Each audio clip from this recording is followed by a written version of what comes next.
Meet Leon, an OP mage fighting a massive demon king in a high-stakes fantasy world. As the giant skeletal boss laughs and declares that this is his final moment, but our exhausted hero refuses to back down even when pushed to his absolute limits, staring down a colossal sphere of swirling fire that threatens to consume the entire battlefield. Suddenly, a brilliant blue light begins to gather in the palm of his hand, allowing him to counter with a massive surge of freezing elemental energy. Shouting his enemy's name, Leon channels every ounce of his remaining power into the spell, stomping his foot down to shatter the ground and unleash a frostbite apocalypse, which sends towering pillars of jagged ice racing directly toward the shocked Demon King. This freezing torrent completely engulfs the giant monster, trapping him in a solid glacier, shattering his skeletal armor as he screams in utter disbelief at his sudden defeat. With one final threat, the Demon King explodes into a blinding flash of light. Leon stands amidst the falling debris, catching his breath as the dust finally settles. Closing his eyes in relief, he realizes the long and brutal war is finally over, leaving the world free from the dark shadow of the demon army's terror. Naturally, he gets a massive hero's welcome, parading through cheering crowds on a white horse. Seeking some quiet time, he heads back to the peaceful orphanage where he grew up, stepping out of a fancy carriage while the local staff bows in deep respect, until a familiar voice calling his name suddenly makes him turn around in surprise, revealing a cute little girl clutching a teddy bear running out to greet him. Leon tells the little girl he has to head out, asking her to be good while he's gone, and she happily agrees, demanding another magic lesson the second he gets back, which brings our hero to the royal castle, walking down a massive red carpet, where the king and Prince Shark are already waiting to give him a grand welcome. Kneeling before the royals, Leon politely greets the prince after their long time apart, but a sudden familiar voice from behind instantly catches him completely off guard, revealing Princess Sarah, who is absolutely thrilled to see her favorite hero again. Turns out the king personally invited her from a neighboring country just for this meeting, mentioning how she rushed over the very second she heard Leon would be visiting. Trying to get down to business, Leon asks why he was summoned to the palace, prompting the king to reveal a mysterious cave where monsters are still spawning, leaving our boy completely shocked since he literally just put down the Demon King. Apparently, anyone who enters this creepy cave never makes it back alive, though the king is totally relaxed because he knows Leon can handle anything, inspiring Leon to keep fighting so he can protect this hard-won peace, especially when he thinks about the bright future of the kids back home. So he formally bows and accepts the mission to investigate the monster cave. Of course, the king immediately ruins the serious moment by bringing up marriage with Sarah, forcing a very awkward laugh out of Leon, who thinks this is way too fast, while the royals just chuckle at his sheer panic as the new quest begins. Prince Shark flashes a charming smile, seemingly thrilled to lead the upcoming investigation, while the king advises Leon to rest up at the castle before heading out tomorrow. Bright and early the next morning, our hero waits outside the bustling town square, watching as the prince arrives fully geared up alongside a couple of royal guards. Shark politely expresses his excitement to work together, putting on a perfect gentleman act, which Leon happily returns with a firm handshake, completely unaware of any hidden danger. Soon, the group arrives at the towering cliffside entrance of the ominous monster cave, prompting our cautious hero to warn everyone to stay alert as they step inside. Deep within the cavern, creepy purple roots twist and coil through the dark, suffocating air, making Leon realize this bizarre energy must be why so many people went missing. Turning around to tell the prince to watch his step, he barely gets a word out, because Shark suddenly drives a blade straight through his back in a shocking betrayal. Falling to his knees, Leon gasps for air as a deadly poison rapidly takes hold, staring up in utter disbelief at the man he once considered a trusted ally. Shark sneers, explaining that Leon is in his way of winning over Princess Sarah, leaving our hero furious since he only wanted to protect the kids back home. This treacherous prince just lets out a dark, twisted chuckle at Leon's pure innocence, throwing his head back in maniacal laughter as his true, sinister nature is fully revealed. He then drops a devastating bombshell, claiming those precious kids are already gone forever, as a burnt, torn teddy bear head rolls onto the ground before our horrified hero. Shark casually grinds the burnt teddy bear under his boot, admitting he burned the orphanage to the ground. His twisted face breaks into a sadistic grin, suggesting they can all reunite in the afterlife. Staring up in absolute horror, Leon feels his entire world shatter into a million pieces. Before our hero can even process the grief, a sudden strike sends him reeling backward, sending him tumbling over the edge of the deep, dark abyss with zero mercy. This prince bids him a mocking farewell, thanking the great hero of justice for his service. Plunging into the darkness, Leon grits his teeth as pure, unadulterated hatred consumes his soul. Suddenly, his eyes snap open as he gasps for air, coughing up freezing water. Sitting up in a glowing underground pool, he realizes the poison somehow failed to kill him, but the memory of that smug prince's rail immediately burns fresh in his mind, prompting our boy to slam his fist down, swearing absolute vengeance against his former ally. Dragging his exhausted body out of the water, he takes a look around his grim surroundings. Navigating this massive, suffocating cavern is going to be a nightmare, especially without any gear. Things get even worse when a terrifying skeletal wolf covered in purple flames blocks his path. Thinking fast, Leon channels his remaining mana to summon a blazing fireball in his palm, unleashing a massive explosion that completely obliterates the undead beast in a single shot. leaving our overpowered mage standing coolly in the smoke, ready to find an exit, until a glowing blue system window suddenly materializes over the pile of shattered bones, revealing a secret quest that requires him to defeat 1 million monsters to escape. Before he can even complain about the grind, another flaming beast spawns right behind him. Unleashing a fiery explosion, Leon blasts another monster to clear his immediate path. As a system window confirms, his kill count has officially ticked up to 2. Realizing he cannot just stand around, our boy decides to search for an exit, but the deeper he goes, the more skeletal remains he finds pinned to the walls, making him realize these are the tragic souls who went missing before him. Dropping to his knees, the sheer weight of his grim situation begins to set in, though he quickly grits his teeth, refusing to let this cave be his grave. From that day on, he wages a one-man war against an endless horde of undead beasts, surviving an entire year of non-stop grinding just to reach 10,000 kills. Clinging to his sanity through sheer willpower, he continues to tear through the monsters, fueled entirely by a burning hatred for the treacherous prince who ruined his life. Eventually, hitting the 100,000 milestone unlocks a brand new type of power for him, granting him a mysterious dark attribute magic that he has never even heard of. Yet, he embraces this sinister energy, knowing it is his ticket to absolute vengeance. A staggering 10 years pass in the blink of an eye amidst mountains of bones, transforming our boy into a battle-hardened warrior dripping with dark, chaotic energy, until the counter finally hits the legendary mark of 1 million slain monsters. Suddenly, a glowing notification pops up to congratulate him on completing the impossible secret quest, while a mysterious pleading voice echoes in his mind, begging him for help, before a massive golden gateway swings wide open to lead him back to the world. Leon, our overpowered mage, suddenly gets reincarnated into a modern school fantasy after stepping through the portal, falling through a dark void while wondering if he will ever reach the surface. Suddenly, he wakes up floating face down, in a pool of cool, clear water, staring at a completely unfamiliar face reflecting back at him in utter confusion. Dragging himself up, he realizes he is sitting inside a fountain, outside a massive school, completely lost as he tries to understand where in the world he has landed. Before he can process anything, a smug voice suddenly calls out to mock him, revealing a group of arrogant students who treat this new body like a personal punching bag.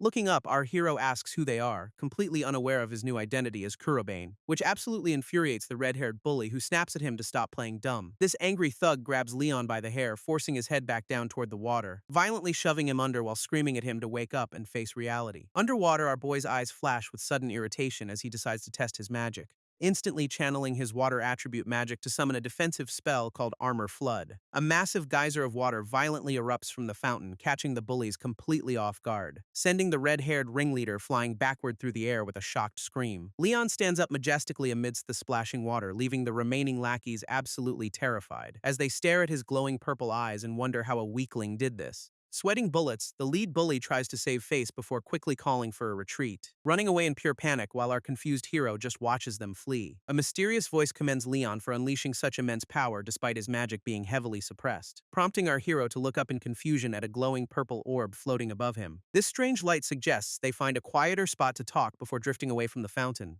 leaving Leon with no choice but to follow the mysterious entity up the school stairs. Once they reach a secluded area, the floating orb decides it is finally safe to speak, but a sudden flash of blinding purple light forces Leon to shield his eyes in pain. Out of the magical glow emerges a cute, blue-haired girl floating gracefully in the air, who immediately tackles our shocked hero in a tight hug, thrilled to finally meet him. Gently holding her back, Leon demands to know who she is and what is actually happening. This little girl politely introduces herself as Luna, explaining she is a messenger of the goddess. While Leon tries to process this bizarre title, Luna turns around to explain her true role, delivering a shocking revelation that she is actually a guide meant to escort the dead. She explains that Leon actually died in that dark abyss and has now possessed a new body. Our hero sits in silence on a stone ledge, struggling to accept this unbelievable new reality. Though Luna apologizes for the confusion, Leon reassures her that he has already sorted his thoughts. He still wonders why the goddess chose to transfer his soul to this modern world. Before Luna can answer, a massive pillar of green light suddenly erupts right next to them, revealing a towering, ancient stone gateway that pulses with an overwhelming amount of magical energy. Smiling at the perfect timing, Luna gestures toward the portal to finally give him his answers. Our battle-hardened hero stares in absolute awe at the mysterious gateway standing before him. Leon steps through the glowing green portal, expecting a quick trip back to his old world, but instead he finds himself staring at a ruined, blood-red wasteland crawling with danger. A massive foot stomps down, confirming these are the exact same monsters from his past life. Specifically the Gransaurus, a giant armored beast protected by an incredibly tough magic barrier. Remembering it took him 3 whole days to beat this thing before, our boy gets ready, though Luna quickly chimes in, reminding him that his newly acquired magic makes this a breeze. Suddenly, he remembers the dark attribute magic he unlocked after grinding those 100,000 monsters, just as the giant red dinosaur lets out a deafening roar right in his face. Swirling purple energy erupts around him, answering his call as he prepares to unleash his power. Thrusting his hand forward to activate a spell he has never actually tested in combat. Instantly, his Deprivation of Blessing spell completely shatters the beast's legendary defensive shield, leaving the giant monster completely vulnerable and wide open for a devastating follow-up strike. Purple spikes erupt from the ground to pin the beast's massive foot in place. Before Leon unleashes his Deadly Claws spell, tearing through the air with absolute ferocity, this massive beast gets sliced to ribbons by the overwhelming dark magic, completely helpless to resist, crashing heavily onto the dirt as a single shot ends what used to be a boss-level threat. Luna immediately starts jumping up and down, cheering for her incredibly overpowered master, while Leon stares at his glowing hands, absolutely stunned by the ridiculous scale of his power. Standing victorious over his fallen foe, he realizes his 10 years of grinding really paid off, though he still cannot help but glare at his cheerful guide for keeping this a secret. Leon complains that she left out way too much crucial information, prompting a quick apology. But after a moment of silence, our boy finally grasps the gravity of his new situation, asking if the notorious demon King Belfar is also crossing over to this modern world. Luna confirms his suspicions, explaining that the massive portal was created by the Demon King's dark influence, warning him that leaving these gates active will eventually lead to the complete destruction of humanity. Hearing this, Leon finally realizes why the goddess sent a divine guide to escort him here, though he still cannot help but wonder why his mortal enemy is targeting this world. Suddenly, his eyes lock onto a nearby flag bearing a highly familiar golden crest, instantly recognizing it as the exact mark of the treacherous prince who brutally betrayed him. Clenching his fist in absolute rage, our hero struggles to keep his murderous intent under control, forcing Luna to quickly excuse herself and vanish back into her hidden spirit form, just as a sharp, rhythmic clicking of footsteps echoes from the stone stairs nearby. Startled by the sudden intrusion, Leon turns around to see who is calling out to him, meeting a beautiful blonde-haired student council member who politely asks for a moment of his time. Stepping closer to him on the secluded rooftop, she gets straight to the point, asking our hero if he happened to witness a magical gate appearing in this exact area. Instantly, Luna's voice echoes in his mind, frantically warning him to play dumb and avoid trouble. Following her advice, Leon smoothly lies about seeing anything, though the girl remains highly suspicious, until she suddenly takes a closer look at his face and gasps in realization, wondering if he is the same weakling who was getting bullied by those delinquents earlier. Bowing deeply, the student council president sincerely apologizes for failing to protect him from the bullies, admitting she tried to stop them but simply noticed the situation far too late. Scratching his head, Leon tells her there is absolutely no need to apologize for their actions, quietly noting to himself that she seems like a remarkably upright and honest person. Satisfied with his answer, the blonde girl bids him farewell and heads back to the dorms. Once they are alone, Luna pops back out, thoroughly impressed by the girl's sharp magical senses, teasing our hero about raising a romance flag like some kind of visual novel protagonist. Night quickly falls over the academy, prompting Leon to finally make his way to the dorms. Arriving at his door, he finds it completely covered in hateful sticky notes and nasty graffiti, while the surrounding students snicker in the hallway, confirming his status as the school's ultimate pariah. Grabbing the handle, he realizes the polite student council president was definitely a rare exception here. Inside the room, Luna is absolutely furious on his behalf, screaming about how vulgar these humans are, though Leon calmly cleans up the messy room, pitying the original owner of this body. Sitting down, our hero asks his divine guide to explain how this strange school actually operates, wondering if his treacherous betrayer also crossed over to this world alongside the Demon King. Unfortunately, Luna admits her knowledge is limited, as she does not know everything about this realm, explaining that despite keeping an eye on things, she has seen no trace of the prince. Leon contemplates this mystery, realizing he will have to investigate the treacherous prince's whereabouts himself, resolving to learn the rules of this academy while keeping his burning desire for vengeance alive. Morning light eventually streams through the window, signaling the start of his very first school day. Grabbing a pair of scissors from the sink, Leon decides it is time for a quick makeover, and Luna immediately showers him with compliments, absolutely loving his sharp new haircut in the mirror, though our hero reminds her that they still need to mimic the original Kurobane's weak behavior, resolving to do his absolute best as he blends in with the whispering crowd of students. Walking through the gates, his clean look and confident posture make him look like a completely different person, but as he sits in class, he realizes how little he actually knows about this modern society. It turns out that mysterious magical gates suddenly began appearing across the globe several years ago, unleashing dangerous monsters that humans had to defeat to harvest valuable mana crystals from within, leading to the rise of professional hunters known as Seekers, whose numbers continue to grow rapidly. This prestigious academy was specifically built to train these new magic users for the front lines. Suddenly, a loud shout echoes from the training grounds, catching Leon's attention during his walk, revealing the student council president, Izumiya Makoto, effortlessly summoning a massive barrage of sharp ice spears. Watching her from a nearby window, our boy quietly admits that her magical control is actually quite impressive, before turning away to focus on his main goal of locating his treacherous royal betrayer.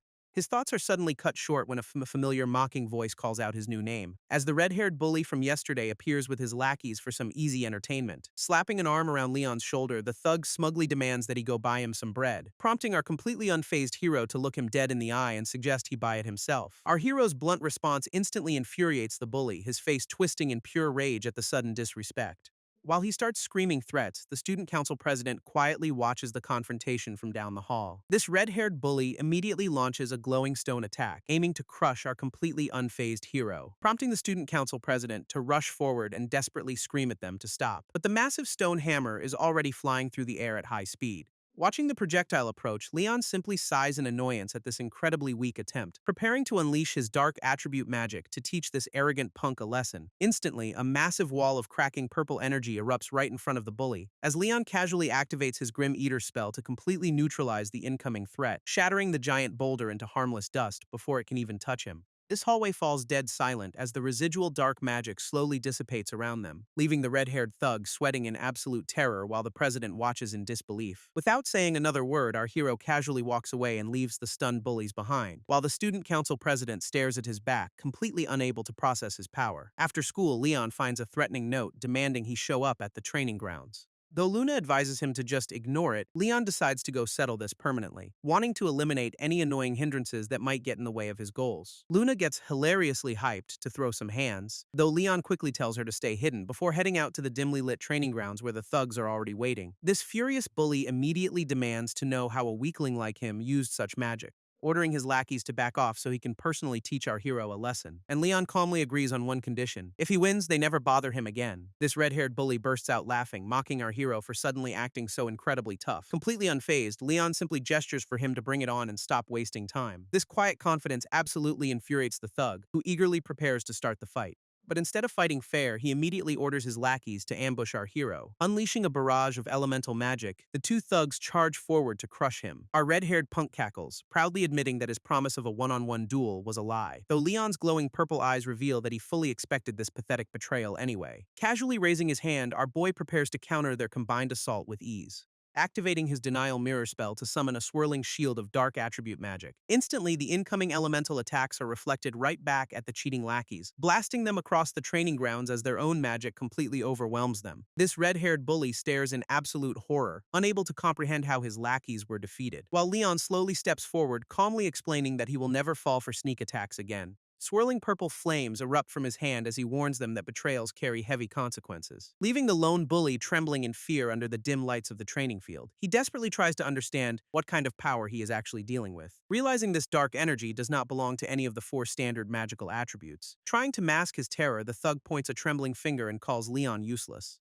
But his voice quickly cuts off as a suffocating pressure fills the entire area. Unleashing his terrifying aura, our hero looks down on the bully with absolute cold fury. This arrogant bully tries to scream out a spell, but his voice instantly catches in his throat, as Leon's dark attribute magic relentlessly drains every last drop of mana directly from his body. Swirling purple energy wraps around our hero's hand, absorbing the stolen power with absolute ease, leaving the terrified thug completely speechless as he realizes his magic has been utterly neutralized, and before he can even process his defeat, his vision fades into total darkness. Face planting onto the cold ground, the bully collapses into unconsciousness, completely drained of his strength. Luna pops back out to praise Leon, explaining that stealing mana is the true essence of dark magic, while our boy calmly notes that these annoying punks probably won't be bothering him anytime soon. But their quiet victory is suddenly interrupted by a deafening siren echoing across the entire campus. High-pitched speakers blare a frantic evacuation warning, sending a wave of panic through the night air, announcing that an active gate has suddenly materialized right inside the prestigious academy grounds. Even worse, the broadcast confirms it is a Category Red threat, the absolute highest danger level possible.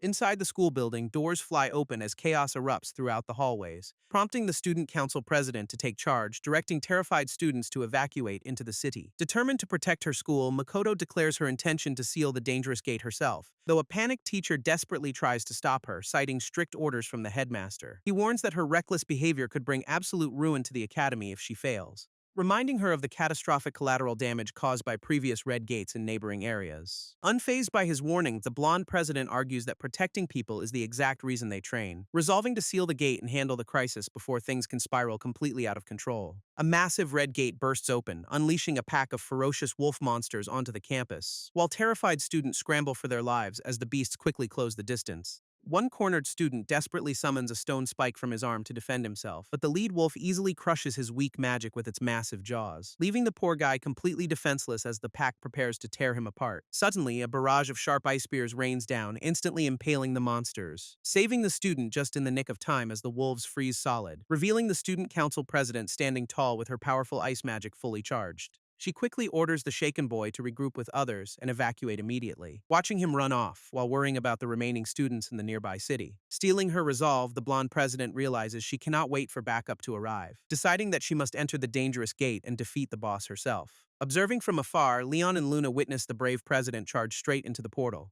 Our hero calmly asks his divine guide what needs to be done to close it, prompting Luna to explain that they must eliminate the powerful boss monster inside. Leon immediately prepares to follow her, but the little spirit hesitates to let him go, warning him that his dark attribute magic consumes an immense amount of precious mana. Gently interrupting her, our boy explains that he isn't doing this for anyone else, leaving the small guide silent as she listens to his true motivations. Before he declares that he simply cannot ignore a threat this devastating. Watching him prepare, Luna can't help but tease our hero for being such a softie, but Leon simply brushes it off and readies himself to leap straight into action, launching himself directly into the swirling red portal with his loyal spirit guide right behind him.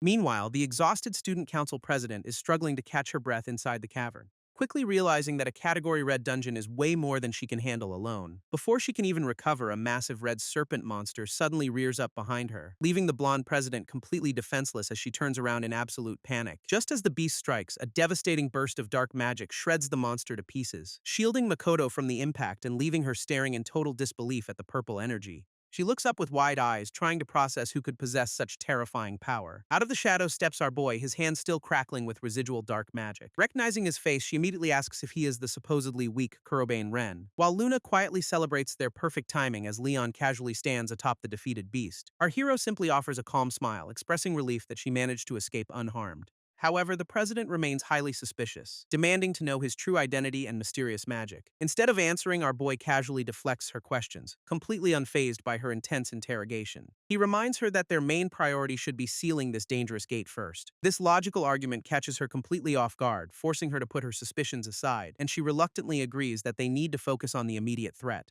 Still, as they move forward, she can't help but wonder about the rumors surrounding him. Makoto remembers that Leon was ranked dead last during their academy's mock battles, making it impossible to comprehend how he suddenly wields such terrifyingly high-tier magic. But there is no time to waste as they sprint deeper into the cavern, encountering a pack of vicious fire wolves roaming the molten paths of the dungeon. Stepping up to show her own skills, the president unleashes her powerful aqua prison spell, trapping the ferocious beasts inside a massive swirling vortex of high-pressure water, which completely neutralizes the threat before they can even launch an attack. Watching her fight, Leon is genuinely impressed by the top-ranked student's combat prowess. Suddenly, the ground ruptures as a massive stone golem bursts from the earth, towering over our hero with a raised fist, ready to crush him into dust. Casually leaping backward, Leon easily evades the devastating physical strike with perfect timing, channeling his dark attribute magic to prepare a swift and lethal counterattack as he unleashes his blind edge spell to pierce directly through the monster's defenses. Instantly, the giant stone golem crumbles into harmless debris right before Makoto's eyes, leaving her completely stunned by how easily he targeted its weak point in one shot. She realizes his strength is not just about having a rare and unique attribute, noting his flawless execution, which mirrors that of a veteran battle-hardened mage. Shaking off her awe, they finally reach the end of the long cavern tunnel, where Leon asks if she is ready to face the final boss together, confronting a colossal red dragon that roars, marking the beginning of their ultimate dungeon raid.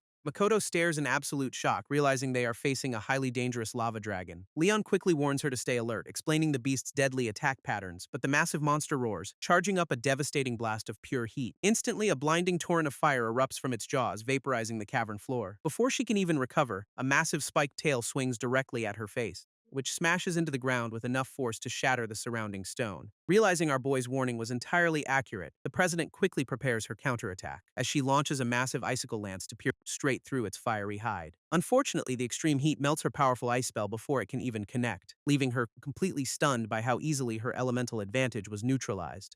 Calmly stepping forward, Leon assures her that the battle is far from over. He activates his deadly claw spell to unleash a barrage of sharp purple energy, which slices clean through the monster's wing in a single devastating strike. Screaming in agony, the wounded dragon desperately tries to flee deeper into the cavern. Our hero casually complains about the cheap escape tactic, noting the beast can still fly, while Makoto runs to his side, frantically asking how they should stop it.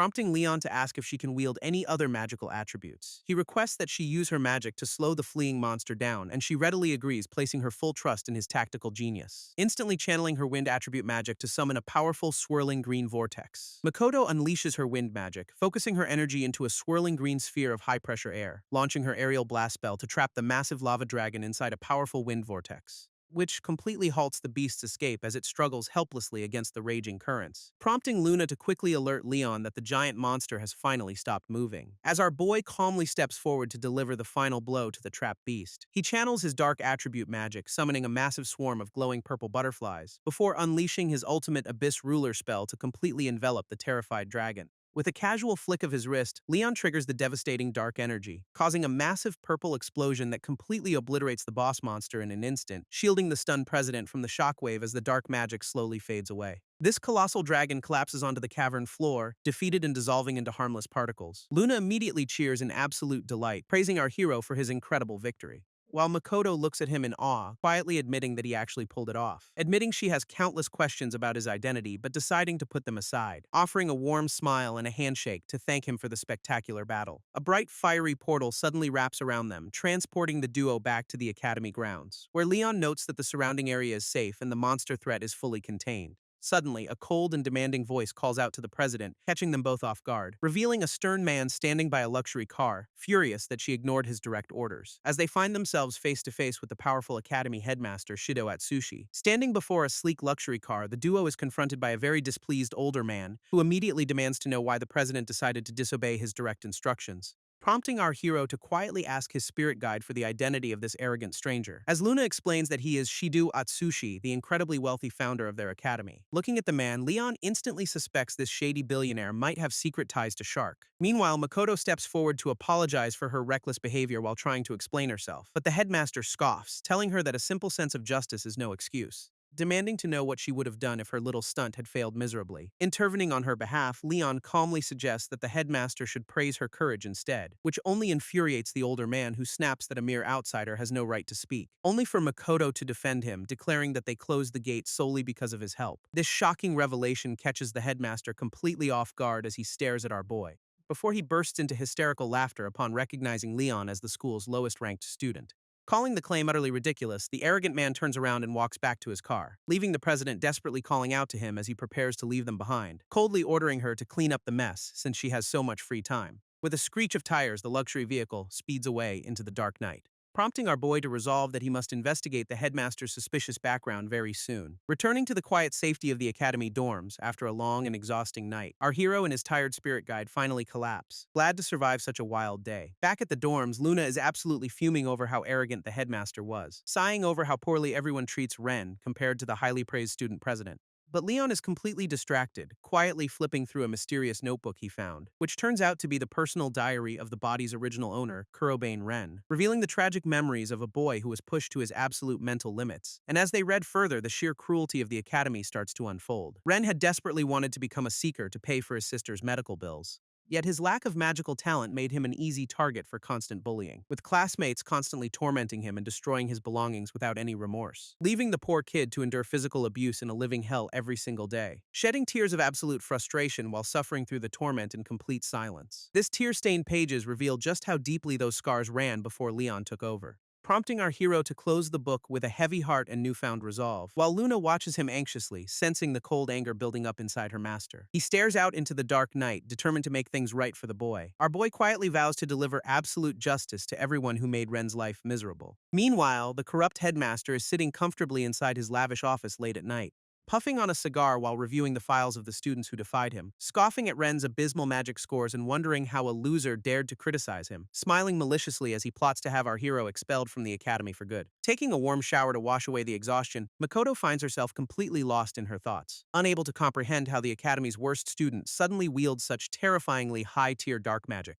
Grabbing her towel as she tries to make sense of the impossible power she witnessed, resolving that there must be a massive secret behind his sudden and dramatic transformation. This next morning, bright sunlight bathes the academy grounds as a brand new day begins, where our boy is suddenly stopped on the stairs by a cold, demanding voice, revealing the arrogant student council vice president Narusi Shuya, looking down at him with disdain. This smug glasses wearer immediately confronts Leon about his unauthorized entry into the active dungeon gate, accusing him of taking advantage of the chaos to illegally loot valuable magical resources, claiming that the president only defended him to cover up his pathetic lack of talent. Annoyed by the baseless accusations, Leon wonders why this rude Four Eyes is acting so incredibly high and mighty. But the vice president scoffs, refusing to believe a loser who never won a single mock battle. Suddenly, Makoto appears at the top of the staircase, catching both of them completely off guard, announcing to the surprised duo that she has been actively searching for our hero, prompting the dismissive vice president to adjust his glasses, telling Leon to stay out of their way, before politely bidding the president farewell and reminding her about their upcoming afternoon council meeting. Watching him walk away, Makoto anxiously asks Leon if the arrogant guy said anything offensive, which our boy casually brushes off before asking why she was looking for him in the first place, only to learn that the corrupt headmaster has summoned him directly to his private office. Stepping inside, Leon is immediately met with a cold, ruthless demand to drop out of the academy. Shocked by the sudden demand, Makoto demands to know why the headmaster is being so incredibly unreasonable, but the corrupt boss simply tosses Ren's academic records aside while citing his pathetic magic scores, claiming that talentless students have absolutely no future and that expulsion is actually a form of mercy. Hearing this, our boy calmly asks if he simply needs to prove his actual strength to stay, boldly proposing to win every single upcoming mock battle this month to completely cancel his unfair expulsion. This ridiculous wager catches the headmaster completely off guard, making him question if he heard correctly. Glancing down at the official schedule on his desk, the older man spots a very interesting matchup, realizing that our hero is already slated to fight the powerful student council vice president next, which prompts him to accept the reckless bet with a smug smile, expecting a total disaster. Unfazed by the obvious trap, Leon flashes a confident smirk as his dark magical eyes glow with anticipation. Later that night, the quiet student dorms stand tall under the dark sky as the day ends, where a very worried Luna stares wide-eyed at the insane tournament schedule her master just agreed to, while our hero calmly reviews the list of opponents without showing even a single hint of fear. Flashbacks reveal that Makoto had desperately chased him down the hallway right after the meeting ended, pleading with him to take back his word since losing even once means instant academic doom. She acknowledges his hidden strength but warns him that the vice president is a highly skilled opponent, prompting Leon to offer a gentle smile while thanking her for genuinely worrying about his safety, before walking away with absolute determination to show the entire academy what he is truly capable of. Back in the present, his cute spirit guide wonders why he even bothers staying at this school. But Leon explains that staying enrolled is the perfect way to track down the mysterious Shark Syndicate. Leon suspects a deep connection between the corrupt headmaster and the mysterious Shark Syndicate, but Luna chimed in with a wild theory that Shark might actually be possessing the old man, explaining that she can easily sense any otherworldly entities whenever they are nearby. Our boy realizes their main objective remains the same: close the gates and hunt down their targets.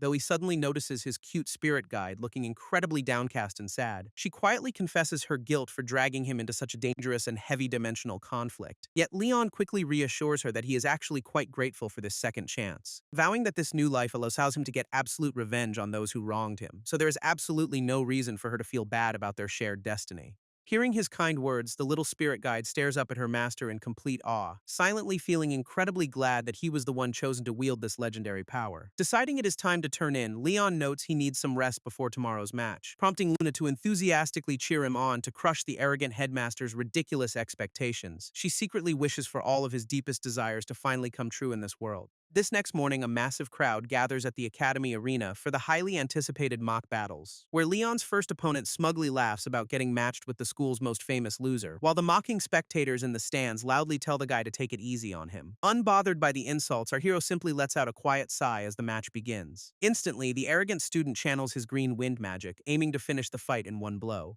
unleashing a massive gale force slash straight toward Leon, who does not even flinch. This massive wind attack kicks up a huge cloud of dust across the arena, leaving the smug opponent wondering if he accidentally blew his target completely away, only for Leon to suddenly materialize right behind him with a casual whisper, unleashing a devastating earth magic rock blast that sends the bully flying backward. With his opponent knocked out cold, the referee hesitantly declares Ren the winner, sending absolute shockwaves of disbelief through the entire crowd of mocking spectators. While Makoto smiles proudly, the stunned students wonder how a loser moved so fast, prompting the vice president to adjust his glasses while analyzing Leon's insane speed. Watching from high above, Luna happily notes that her master didn't even use dark magic, eagerly waiting for the entire academy to finally witness his true terrifying power. Sure enough, Leon easily sweeps through the next rounds, blasting opponents left and right, leaving a trail of defeated bullies in his wake as his name echoes repeatedly, walking away completely unfazed as he effortlessly climbs up the tournament bracket. Meanwhile, the corrupt headmaster stares at the match results in absolute disbelief and fury, desperately trying to convince himself that this talentless kid couldn't have closed the gate.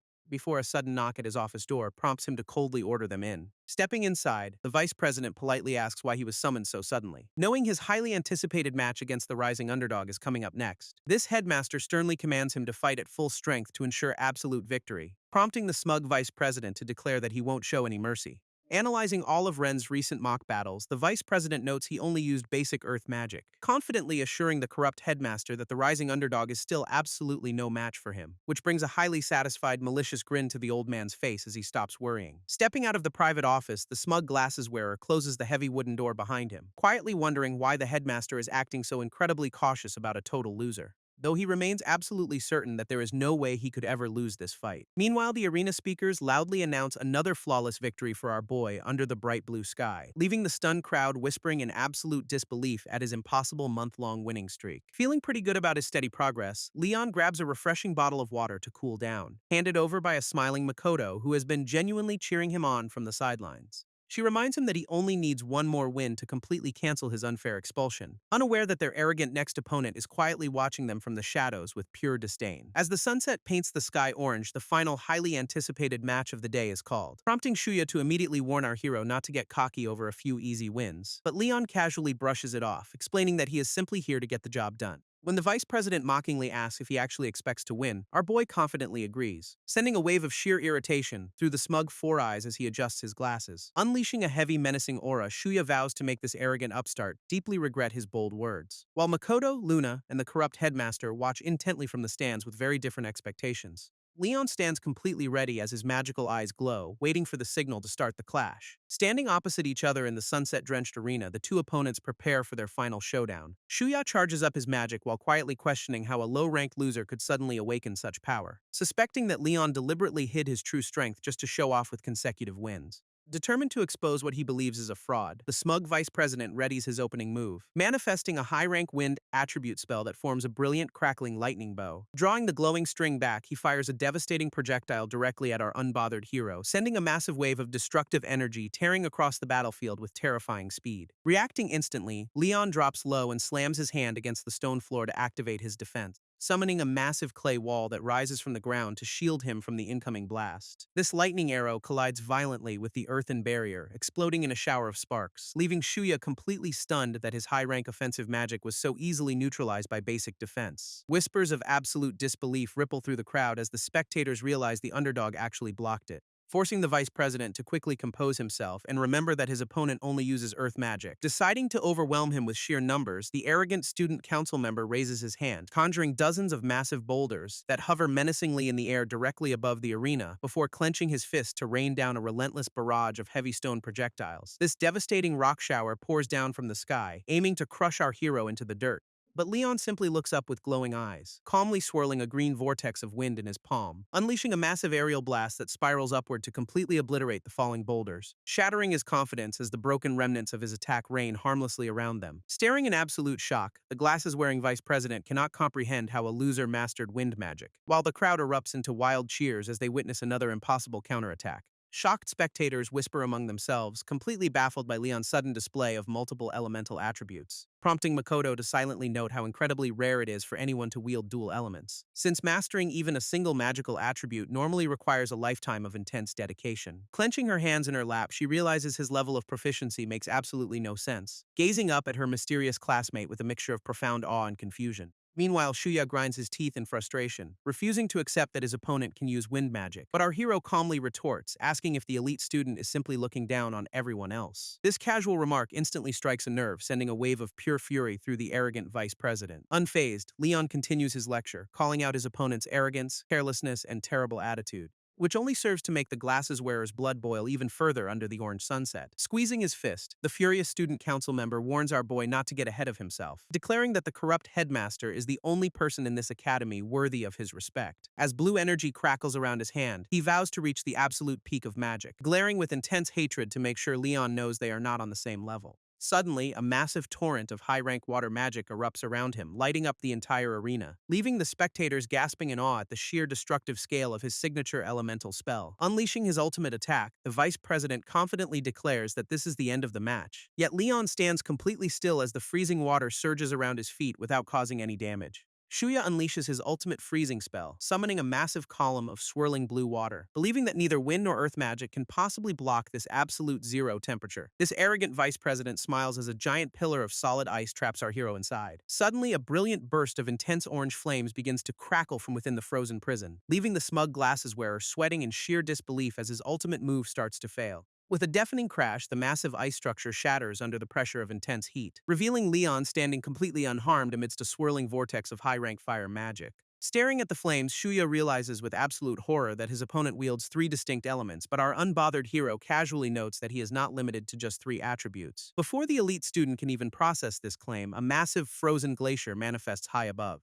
prompting Leon to clench his fist and command the sky to rain down absolute ruin. Dozens of razor-sharp ice spears instantly condense and shoot downward with terrifying velocity, completely engulfing the entire battlefield in a relentless barrage of freezing projectiles. Shielding his face, the panicked vice president screams in shock at this fourth elemental attribute, desperately trying to defend himself as the freezing storm completely overwhelms his magical defenses. His glasses crack under the immense pressure of the onslaught as his arrogance is utterly shattered, sending him crashing hard onto the arena floor as the icy winds finally subside. Battered and defeated, the elite student drops to his knees under the orange sunset sky, while our victorious hero calmly steps forward to offer him a final word of advice. Leon tells him that to reach the peak, he must stop looking down on others and focus on his goals. As a bittersweet memory of his past flashes through his mind, Leon remembers the harsh reality of his limits, leaving the utterly broken vice president staring up at him in absolute, trembling disbelief, before the arrogant elite finally collapses onto the shattered arena floor without another word. Walking away with total indifference, our boy quietly reminds himself that his true mission has only just begun,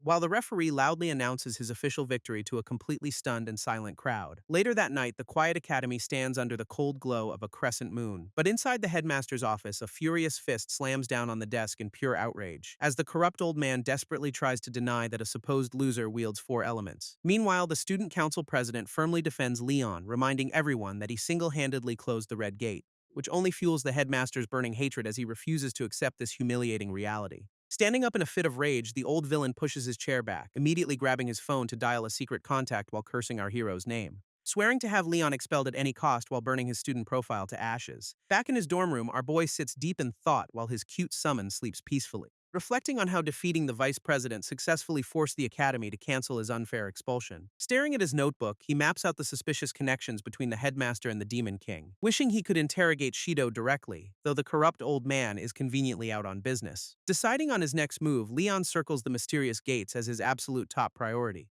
realizing that blocking these dimensional rifts will easily bait the Demon King's hidden allies into the open, leaving him looking out into the night sky, eagerly wondering which foolish target will bite his hook first. Sitting quietly in his classroom, Leon looks up as the door suddenly slides open, revealing a new instructor who confidently strides inside with a pleasant smile on his face, which instantly catches our hero's attention as his magical eyes narrow in deep suspicion. Writing his name on the blackboard, the new teacher introduces himself as Hashiba Kaisuke, politely asking the class to treat him well with an incredibly warm and friendly demeanor. While the female students immediately swoon over how handsome and nice their new teacher seems, Leon remains completely silent, sensing that there is definitely more to this man than meet the eye. Later during lunch, the bustling cafeteria is filled with students gossiping about the recent mock battle, completely amazed by how easily the supposed underdog managed to overwhelm the Academy's second-ranked elite, prompting some to jokingly suggest that they should ask the legendary transfer student for magic lessons. Minding his own business, Leon looks up when a familiar voice suddenly interrupts his quiet meal, as the beautiful student council president holds a lunch tray and asks to sit opposite him. Setting her food down, she warmly compliments his incredible performance during yesterday's intense duel, calling it a truly spectacular fight while Leon politely thanks her for the unexpected praise. She then expresses her sincere gratitude for how he handled their defeated opponent, Narus, explaining that Leon's harsh but honest words actually managed to get through to the arrogant elite, though she quickly adds that she still cannot forgive the headmaster's incredibly unreasonable behavior.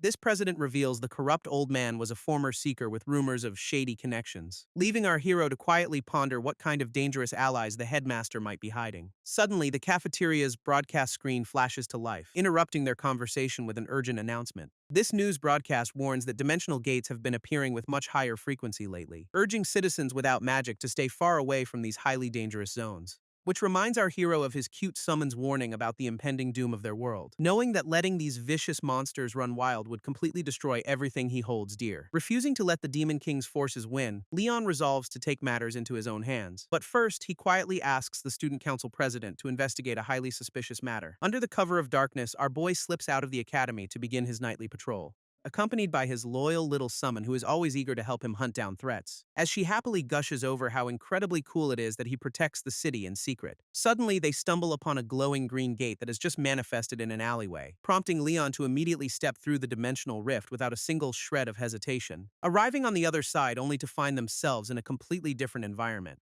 Looking around, they realize they have been transported into a dark and ominous sea of trees, where the bodies of defeated monsters already litter the ground from some previous conflict, leading them straight into the deepest part of the forest to search for the boss. Though Luna is quite confused when she notices the clearing is completely empty, instantly Leon's eyes widen in sheer panic as he senses a massive spike of hostile energy, screaming a desperate warning to his companion just as a massive shadow looms behind her. But it is already too late as a giant clawed hand snatches her up into the air, leaving our shocked hero staring up helplessly as his precious summon is taken hostage by an unseen foe. A hideous gargoyle monster wraps its massive claws around Luna, threatening to swallow her whole, prompting the terrified little summon to let out a deafening scream of pure panic, as she desperately kicks her legs and reminds the beast she is definitely not on the menu. Watching from below, our hero keeps his cool and commands his companion to stay completely still. Dark energy instantly crackles around Leon's hand as he prepares to unleash a brand new elemental attribute, sending a barrage of lethal purple projectiles tearing straight through the dense forest canopy, which homes in on the flying beast with absolute precision to force it to drop its hostage,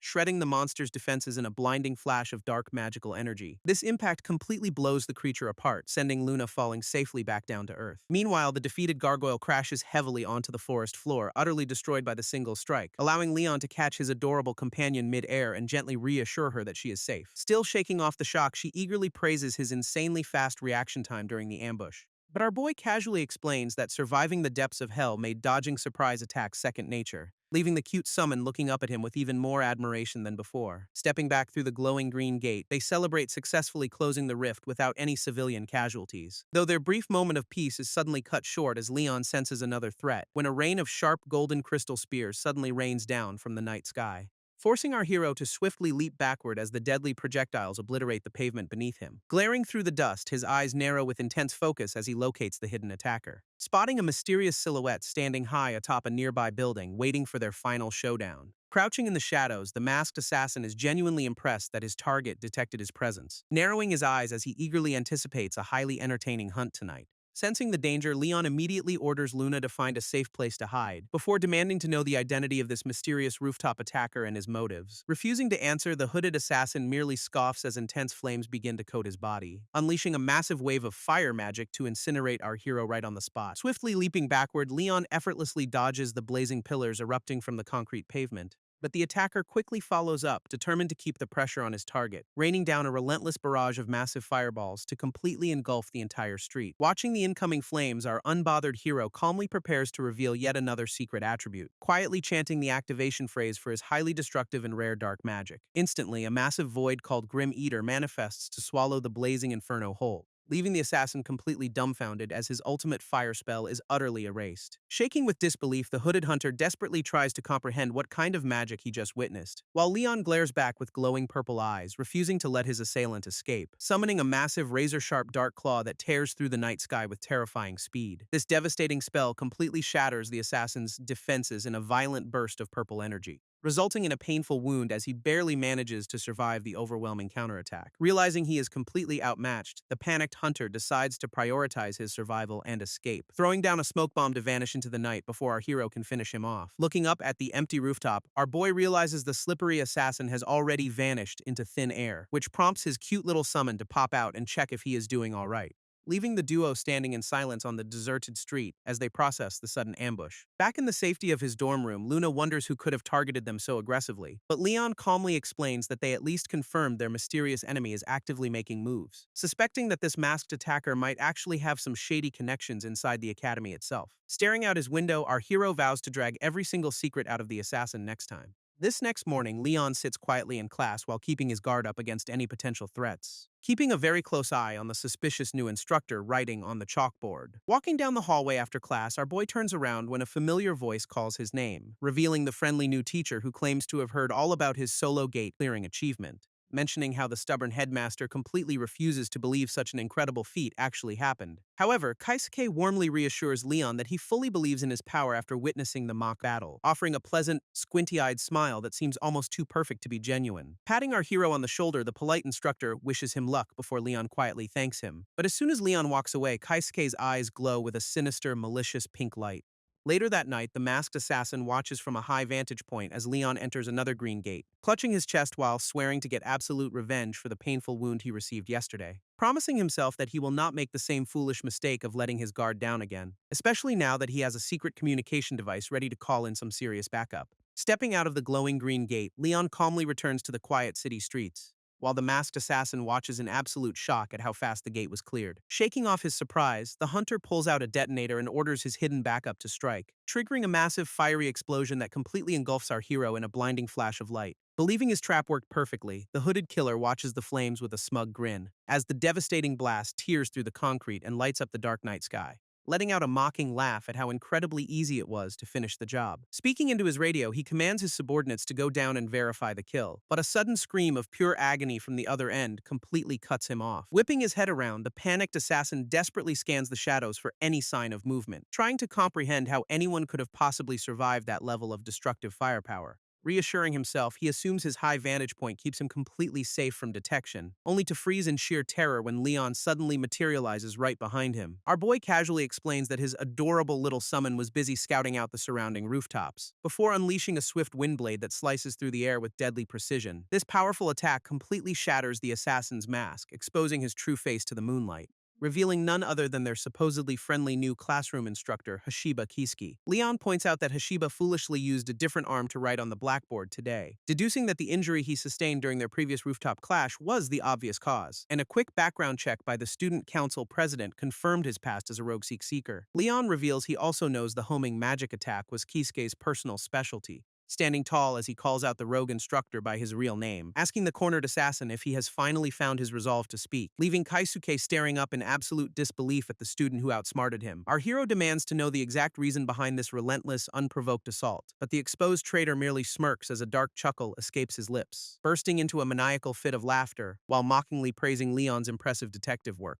Suddenly, Kisuke's expression turns deadly serious as his eyes narrow with pure malice, warning the young student not to get cocky before unleashing a massive wave of fire, sending a devastating rain of blazing meteors crashing down to obliterate the entire area. Watching the destruction, the arrogant hunter boasts that his target has absolutely nowhere left to run, proudly claiming he has slaughtered over 1,000 high-level monsters using this exact spell, commanding Leon to burn to ashes and disappear without leaving a single trace behind. Unbothered by the intense heat, our overpowered hero stands completely calm amidst the raging inferno, casually muttering that he actually knows this specific fire magic better than anyone else, raising his hand to manifest a blazing flame of his own to counter the attack. This sight sends Kaisuke into a state of pure panic as he stutters in disbelief, while Leon effortlessly channels his own high-tier fire attribute magic to end this fight, unleashing a colossal Crimson Blaze spell that completely dwarfs the rogue instructor's puny flames, engulfing the entire battlefield in a blinding explosion of absolute, overwhelming magical power. This colossal explosion completely clears the field, leaving the rogue instructor struggling to comprehend the blast, as Kaisuke desperately shields himself from the heat while realizing he just witnessed high-tier fire magic. But our boy casually smiles and corrects him, explaining that was actually just intermediate-ranked magic, sending the traitor into a state of absolute shock as cold sweat runs down his face, prompting Kaisuke to scream in pure denial, refusing to believe such a ridiculous power difference exists.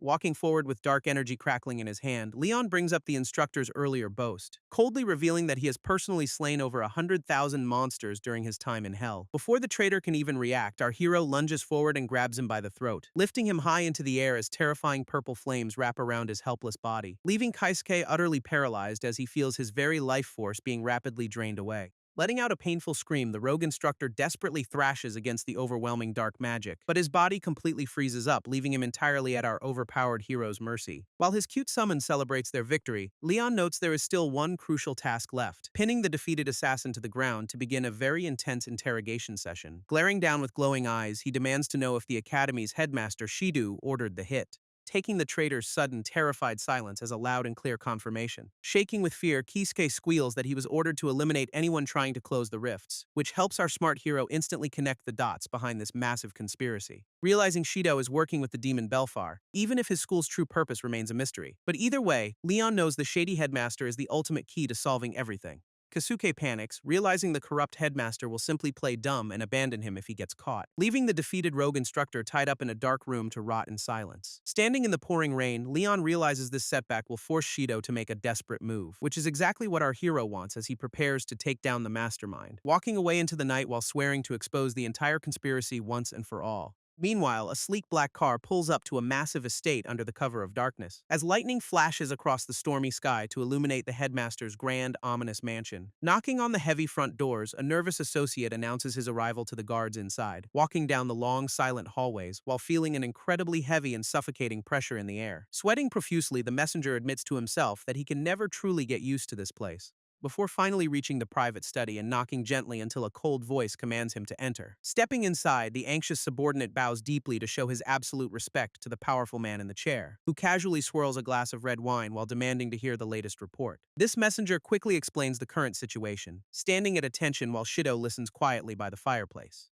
prompting the headmaster to ask if there have been any other unusual changes in the academy lately, swirling his wine as he waits to see if anything else is threatening his grand plans. Remembering a certain anomaly, the associate mentions a student who suddenly started showing impossible godlike results, explaining that this mysterious kid can somehow wield 4 different magical attributes with absolute mastery, which immediately catches Shido's attention, causing a dark, intrigued smirk to creep onto his face. However, the arrogant headmaster confidently reassures him that he already sent an assassin to eliminate the threat. Turning around with sudden interest, the headmaster demands to hear more about this overpowered student, standing tall against the lightning-lit window as he finds the situation highly amusing, while his subordinate explains how a supposedly weak loser suddenly displayed godlike magical talent. Sweating nervously, the messenger warns that this unpredictable anomaly could completely ruin their grand plans, though he quickly reassures his boss that the assassin should have eliminated the kid by now. Shido casts a chilling, shadowy glare backward, completely unconvinced by his subordinate's blind optimism, pointing out the glaringly obvious fact that their hired killer has not reported back yet. Realizing something is terribly wrong, the panicked associate immediately pulls out his phone to check. Meanwhile, the defeated rogue instructor sits tied up and helpless in a dark room, his vibrating phone lighting up the shadows with an unanswered call from his corrupt boss. This messenger's face pales as the call rings out, realizing Leon might have actually won, forcing Shido to calmly state the obvious truth that their assassination attempt was a total failure. Gritting his teeth in pure frustration, the subordinate wonders how they can possibly handle this monster now. But the sinister headmaster merely smiles, suggesting they still have one highly effective option left. Approaching a small, ornate chest on his desk, Shido prepares to escalate their twisted game, opening the box while casually proposing they use the academy's innocent students as bait. This cruel idea instantly brings a wicked, eager grin back to the loyal associate's face, catching a mysterious object that the headmaster casually tosses over to him across the room. Looking down, he admires a glowing black ring meant to kickstart the next phase of their experiment, letting out a dark, confident smirk as they prepare to unleash absolute chaos upon the academy. This loyal associate confidently accepts the glowing ring, promising to handle the next phase of their plan, while the corrupt headmaster relaxes in his study, swirling his wine as the fireplace crackles nearby, anticipating the absolute chaos that is about to unfold across the academy very soon. Suddenly, a dark voice speaks from the roaring flames, noting Shido's unusually cheerful mood, prompting the sinister headmaster to smirk as he prepares to finally unleash the mysterious black gate.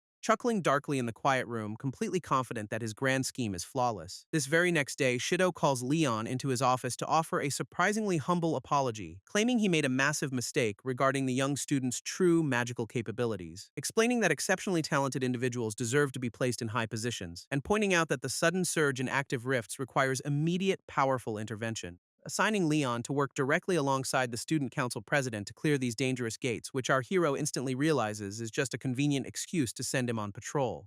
But he calmly accepts the dangerous mission anyway, prompting Shido to offer a friendly handshake. Grasping the headmaster's hand, Leon plays along with the obvious trap while keeping his guard up, knowing full well that this corrupt old man is desperately plotting his ultimate demise. Though our overpowered hero has a brilliant counter-strategy of his own ready to go, secretly channeling a trace of dark tracking magic directly into Shido's palm during their handshake. Meeting up with President Izumiya on the school rooftop, Leon casually warns her about the trap, revealing that her investigation successfully confirmed Shido was the mastermind behind the previous assassin's attack, leaving our boy fully prepared to strike back before the corrupt headmaster even realizes what hit him. Izumiya points out that Leon should have just rejected the headmaster's suspicious patrol request, but our boy casually reveals that he actually has a secret plan of his own, explaining that this strategy only involves himself, meaning he intends to handle the patrol completely alone.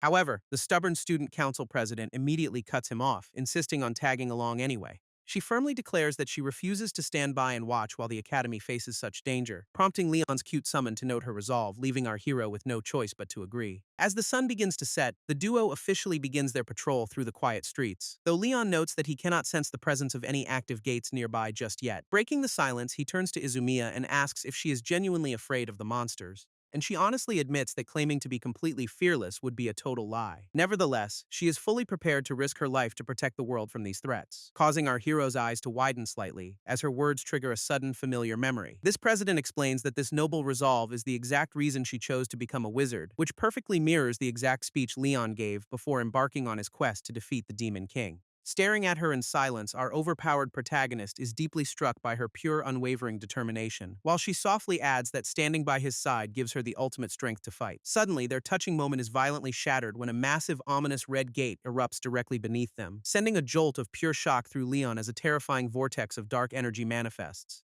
catching the helpless president completely off guard as the violent magical currents pull her in, wrapping around her body in a split second to drag her straight into the abyss. Izumiya is violently pulled into the swirling vortex, helpless against the overwhelming dark energy. Leon reaches out in desperation, screaming her name as the portal begins to close, but she is completely swallowed by the terrifying red abyss in a split second. Realizing this is actually a legendary black gate, our hero instantly senses its suffocating pressure. Clenching his fist in pure anger, he swears to dive in and save her. While back at the estate, the corrupt headmaster watches everything unfold on his security monitors. Shido lets out a sinister chuckle, his glowing rings shining in the dim control room, observing our isolated hero through the cameras as his trap successfully springs shut, confidently declaring that the perfect bait has finally been set to eliminate his target. Swirling his wine by the fireplace, the mastermind boasts that everything is proceeding exactly as planned, explaining that the gate's terrifying boss specifically targets hunters with massive amounts of mana. Back at the scene, Leon stands before the swirling vortex of pure dark energy, prompting his cute summon to suddenly pop out and beg him to wait,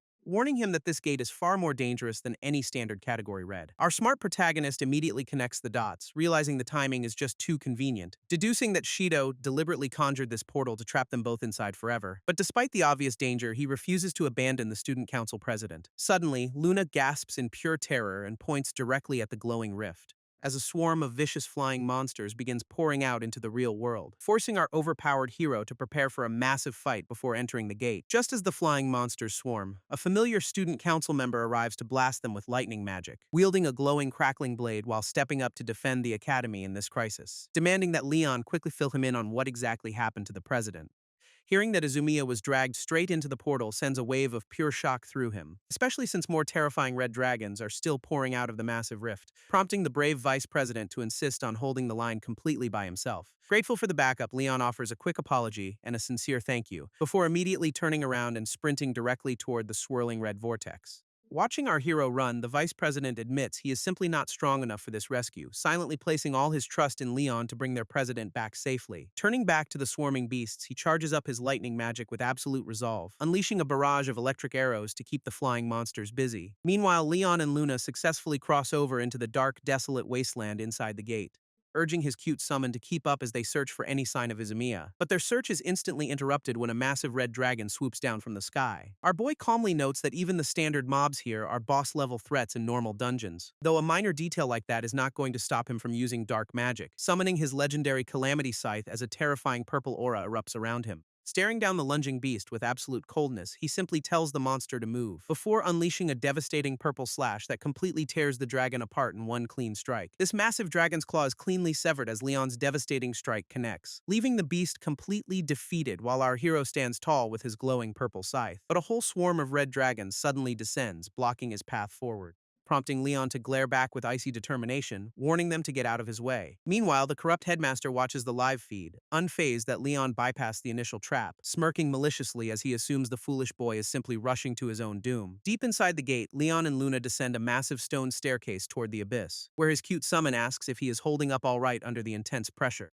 though our overpowered protagonist just smiles, having survived far worse in the depths of hell, reassuring Luna that their only priority right now is finding and rescuing the president. Nodding in agreement, the duo continues their descent deeper into the dark, ominous dungeon. Elsewhere in the abyss, President Izumiya slowly regains consciousness only to find herself completely trapped, wrapped tightly in glowing, slimy tentacles that restrict her movements and leave her helpless, gasping in pure horror as she looks up at the colossal single-eyed monster holding her captive. She desperately struggles against her bonds, but the tight grip refuses to budge even a fraction, realizing with growing dread that her magical energy is actively being drained away, worrying that if this terrifying beast ever escapes, the outside world will face absolute devastation. Despite her own dire situation, she wonders if Leon managed to escape the gate safely, smiling softly as she realizes her powerful classmate would never run from a fight, finding the resolve to summon a spark of fire magic to fight back with everything she has. Trying to summon a spark of fire magic, the helpless president desperately reaches out, but she gasps in shock as her mana completely fails to activate, realizing with absolute dread that this giant beast is actively draining her energy.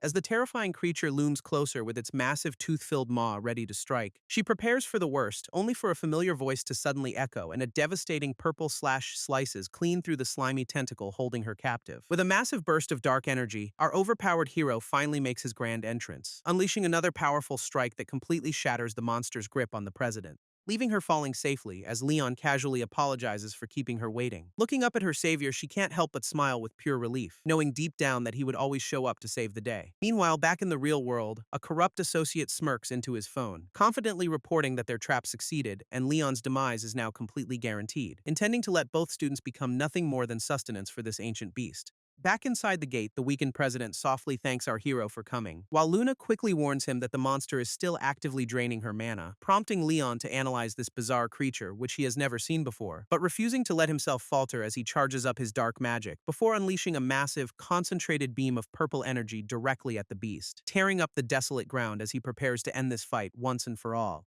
Leon watches in shock as one of the monster's massive tentacles whips past him, smashing into the ground with enough raw force to completely shatter the rocky terrain, realizing he needs to bypass these limbs and strike the core with dark magic, targeting the colossal glowing red eye that serves as the beast's main body, unleashing a devastating purple slash that tears through the air with incredible speed. While Luna celebrates the massive hit, our hero quickly realizes something is terribly wrong, staring in disbelief as the giant eye remains completely unscathed by his attack, prompting the furious beast to let out a deafening roar and strike back, forcing Leon to quickly retreat up a steep rocky slope to avoid the onslaught. But as he tries to find his footing, the ground begins to tremble violently. Suddenly, Luna screams a warning as a toothy worm-like tentacle lunges from his blind spot, whipping forward with blinding speed to obliterate the very ground he was standing on, leaving our overpowered protagonist with a fresh cut on his cheek from the graze. Though he quickly reassures the worried president that he managed to dodge the brunt of it. Wiping the blood away, he admits that fighting an unfamiliar monster makes predicting its movements difficult, especially since another massive limb is already crashing down to crush him into dust.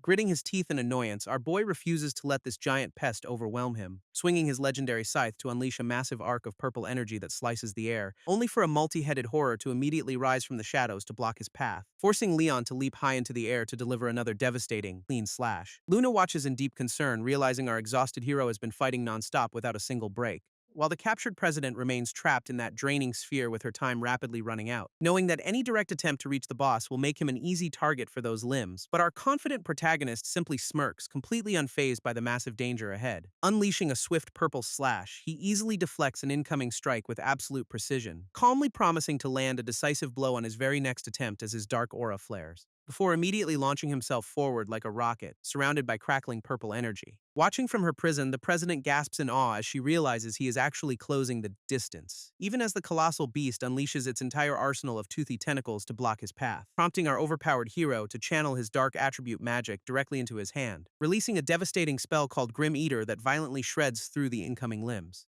Using the severed pieces as stepping stones, Leon sprints directly up a massive tentacle, forcing the giant eye monster to shriek in pure agony as its defenses are completely bypassed. Though our boy has no intention of letting up, immediately preparing his next high-tier spell, summoning a cluster of highly concentrated dark magic spheres that hover menacingly around him, before unleashing a barrage of blinding purple light beams that pierce the beast from above.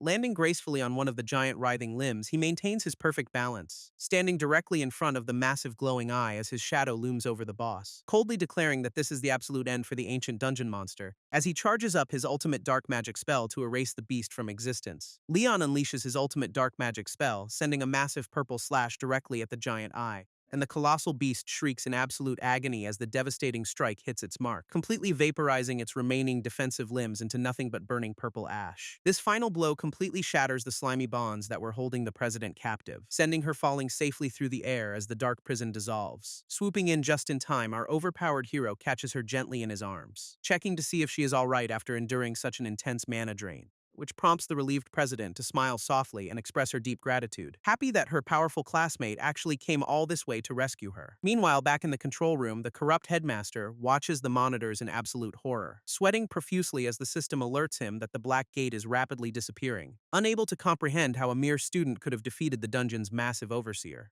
Refusing to accept defeat, the desperate villain reaches inside his suit jacket for a backup plan, pulling out a mysterious glowing ring that holds an immense amount of dark power. Slipping the magical artifact onto his finger to prepare for a direct confrontation, he smirks maliciously, believing he can still win until a cold voice suddenly interrupts him, causing the corrupt headmaster to gasp in pure shock as his blood runs cold, while a massive surge of dark attribute magic begins to manifest directly behind him, revealing that Leon used shadow conversion to teleport straight into the room to end this. Our hero looms over the terrified villain, leaving the headmaster screaming in absolute disbelief. Leon glares with absolute fury, declaring that irredeemable scum like the headmaster can never be forgiven, leaving the corrupt villain shaking in his boots as he demands to know how Leon bypassed security. Our hero calmly explains that he left a magical mark on his target to enable instant teleportation, prompting the stunned headmaster to desperately try and piece together when he was actually tagged. Suddenly remembering a strange shadow that brushed past him earlier while reaching inside his jacket, though he still cannot comprehend how such high-level spatial magic is even possible for a student. Slicing through his panic, Leon coldly states that it is now his turn to ask questions,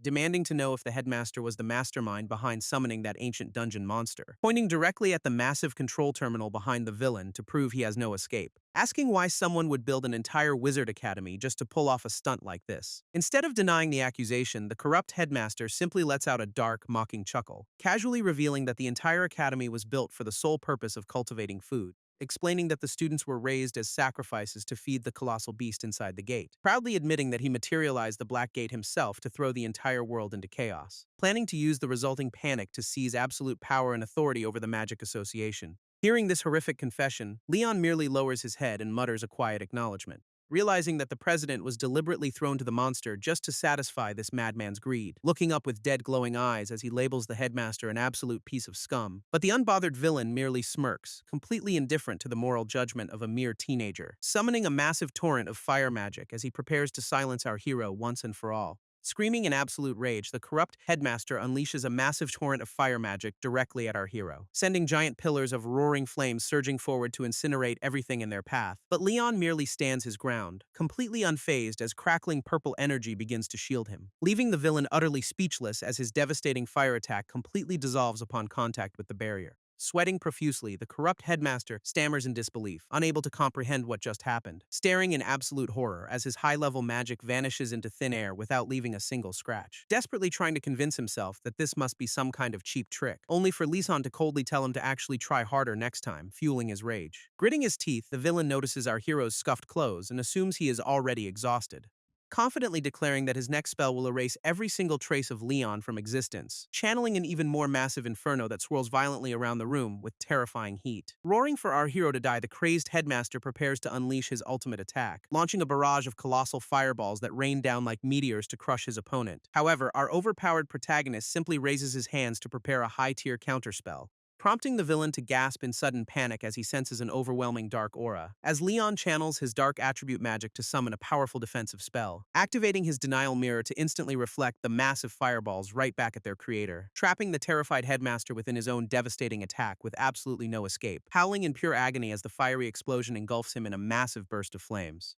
When the smoke finally clears, the corrupt villain lies defeated and smoking on the shattered ground. Coughing up smoke, the corrupt headmaster struggles to push himself off the shattered floor, gritting his teeth in absolute denial as he mutters that this outcome should be impossible, staring up at the terrifying student he once dismissed as nothing more than a useless weakling, while Leon's cold, glowing eyes lock onto him with an overwhelming pressure that suffocates the room. Desperate to turn the tables, the villain slams his fist onto the control console, reaching out to activate his backup plan and summon another gate to save his skin. But a sudden beam of purple magic pierces clean through his hand to stop him, leaving the headmaster howling in pain as our hero calmly observes his pathetic struggle. Leon casually deduces that those glowing rings are the key to materializing the gates, prompting the terrified headmaster to sweat profusely and desperately beg for mercy, only for our protagonist to immediately shut him up with a devastating punch to the face. This sheer force of the blow sends the corrupt villain flying across the room, crashing hard against the ground as he groans in utter defeat and agony. Stepping forward, our overpowered hero ruthlessly grabs the old man by his collar,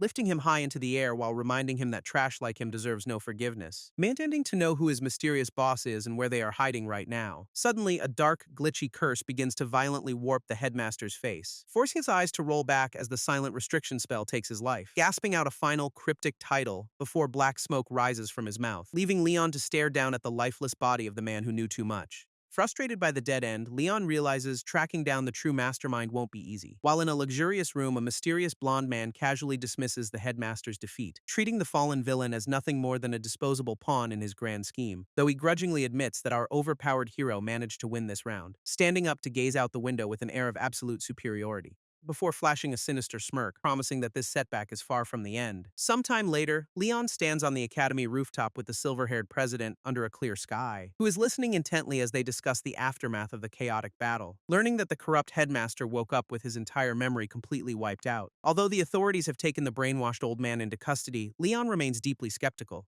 pointing out that mysterious gates are still materializing in other parts of the world, suspecting that a dangerous royal named Prince Shark is pulling the strings from the shadows, which only makes our protagonist grip the rooftop railing with a burning sense of resolve, silently swearing that he will hunt down this elusive mastermind no matter what. That night, our usually calm hero tosses and turns in bed, plagued by a sudden nightmare, as memories of a terrifying skeleton boss screaming of his demise flash through his mind, recalling a past life where he was pushed to his absolute limits in battle, alongside the painful memory of a sweet young girl who once begged him to teach her magic, only to remember how Prince Shark initially acted like a trustworthy ally during their joint investigation, before revealing his true monstrous colors by mockingly celebrating the tragic demise of everyone Leon cherished. Leon bolts upright in bed, sweating profusely from the intense nightmare that just plagued him, realizing with a heavy sigh that the horrific memories were thankfully just a dream. Sitting up, our hero gazes out the window at the academy flag waving in the breeze, recalling how the corrupt former headmaster was arrested and dragged away in handcuffs. But the flag reminds him that the elusive Prince Shark is still lurking nearby. Clenching his fist, Leon vows to hunt down this mastermind and make him pay, preparing himself for whatever danger schemes the royal villain might throw his way next. Meanwhile, the morning sun shines brightly over the sprawling campus of the Magic Academy, where students whisper in hushed tones as a mysterious man in red walks past, drawing everyone's attention as he confidently strides down the hallway in a flashy suit. Hearing the news, Leon is surprised to learn that a replacement has already arrived, as the silver-haired president explains that the new headmaster requested a personal meeting today. Our protagonist ponders what kind of person would take over this chaotic school, prompting the president to reveal she has actually known him since she was young. Introducing the prestigious and highly respected wizard by the name of Janice Coleman, she proudly explains that he is a top instructor for an elite magic organization, boasting a highly legendary track record of successfully closing down dangerous gates. Leon secretly hopes this newcomer is actually competent instead of another corrupt fraud. Following the president down the quiet corridor as she gently knocks on the office door. Stepping inside, they are greeted by a smirking man who might be their next big problem. Janice welcomes them with a bright smile as soon as they step into the office, immediately recognizing our hero and dramatically introducing himself with an incredibly flashy, over-the-top pose, leaving Leon completely caught off guard by this bizarrely energetic display of enthusiasm. Still, the eccentric newcomer flashes a sparkling thumbs up, cheerfully declaring his name is Janice Coleman. Leaning over to the president, our boy quietly asks if this guy is always so ridiculous,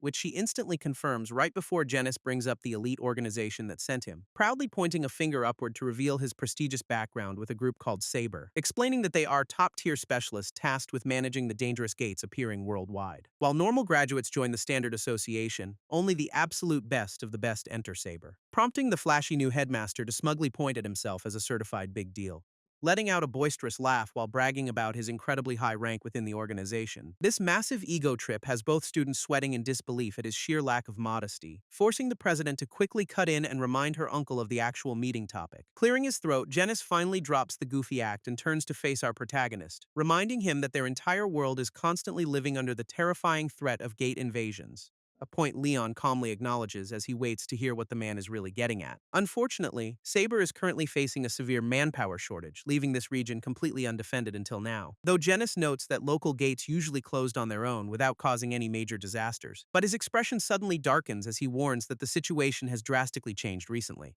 pointing to the sudden, ominous manifestation of the catastrophic Black Gate that threatens to destroy everything. Leon asks if the situation is so bad that even Saber can't ignore it anymore, with Genis confirming that is exactly why he was sent to this academy. He explains that the higher-ups classified the mysterious Black Gate as a threat beyond Category Red, warning that if the monsters inside ever escaped, hundreds of thousands of lives would be lost. Since Saber is currently short-staffed, they cannot monitor every single gate popping up worldwide, leading the eccentric headmaster to officially ask both students for their direct assistance, catching Leon and the president off guard by claiming they can conquer the Black Gate, revealing that he already received detailed reports about them safely exiting that dangerous zone. Turns out their investigation of the aftermath proved even elite hunters would struggle to survive there, prompting Genis to drop his goofy persona and make a very serious request, asking our overpowered protagonist to lend his immense strength to save their crumbling world. Without a single moment of hesitation, Leon steps forward and firmly grasps the headmaster's hand. This alliance is quickly sealed as Genis beams with absolute satisfaction at his quick success. This president smiles, preparing to reveal that Leon actually cleared the entire dungeon completely solo.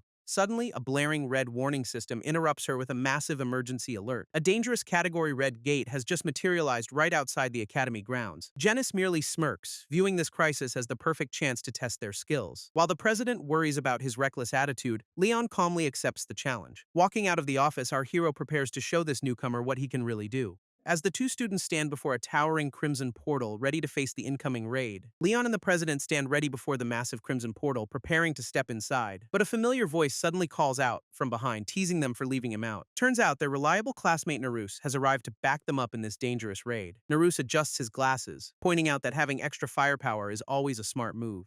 Our protagonist flashes a rare, confident smirk, fully agreeing with his classmates' logical reasoning. With their team of 3 officially assembled, they take their first steps toward the glowing portal. They are determined to completely conquer this Category Red threat together as a united front. Stepping through the threshold, they find themselves inside a massive frozen cavern filled with glowing crystals. This marks the very first time Leon is raiding a dungeon with allies. He recalls Genis's words about wanting to witness their true power during this high-stakes mission. This situation instantly reminds our hero of the comrades he fought alongside in his past life. Looking at her companions, the president silently reflects on how mutual trust is the ultimate weapon. At the same time, Leon acknowledges that cooperating with his new allies is crucial. Without wasting another second, our overpowered protagonist leads the charge straight into the icy depths. They sprint down a steep slope as swarms of dark bats begin to circle above. This silver-haired president quickly warns him that the dungeon's defenders are already waiting for them. Ferocious crystal wolves and a towering stone golem suddenly emerge from the frozen cliffs. Locking his cold gaze onto the incoming horde, Leon calmly declares they will annihilate everything. She eagerly steps forward to freeze the swift wolf-type monsters in their tracks. Massive shards of sharp ice fly forward as she unleashes her devastating Icicle Lance spell. This ferocious crystal wolves sprint forward, completely ignoring the initial barrage of ice magic, catching the silver-haired president off guard as one beast manages to break through her defenses. But she quickly recovers her composure to channel a powerful surge of dark attribute magic, unleashing her devastating blind edge spell to slice the incoming monster cleanly in half.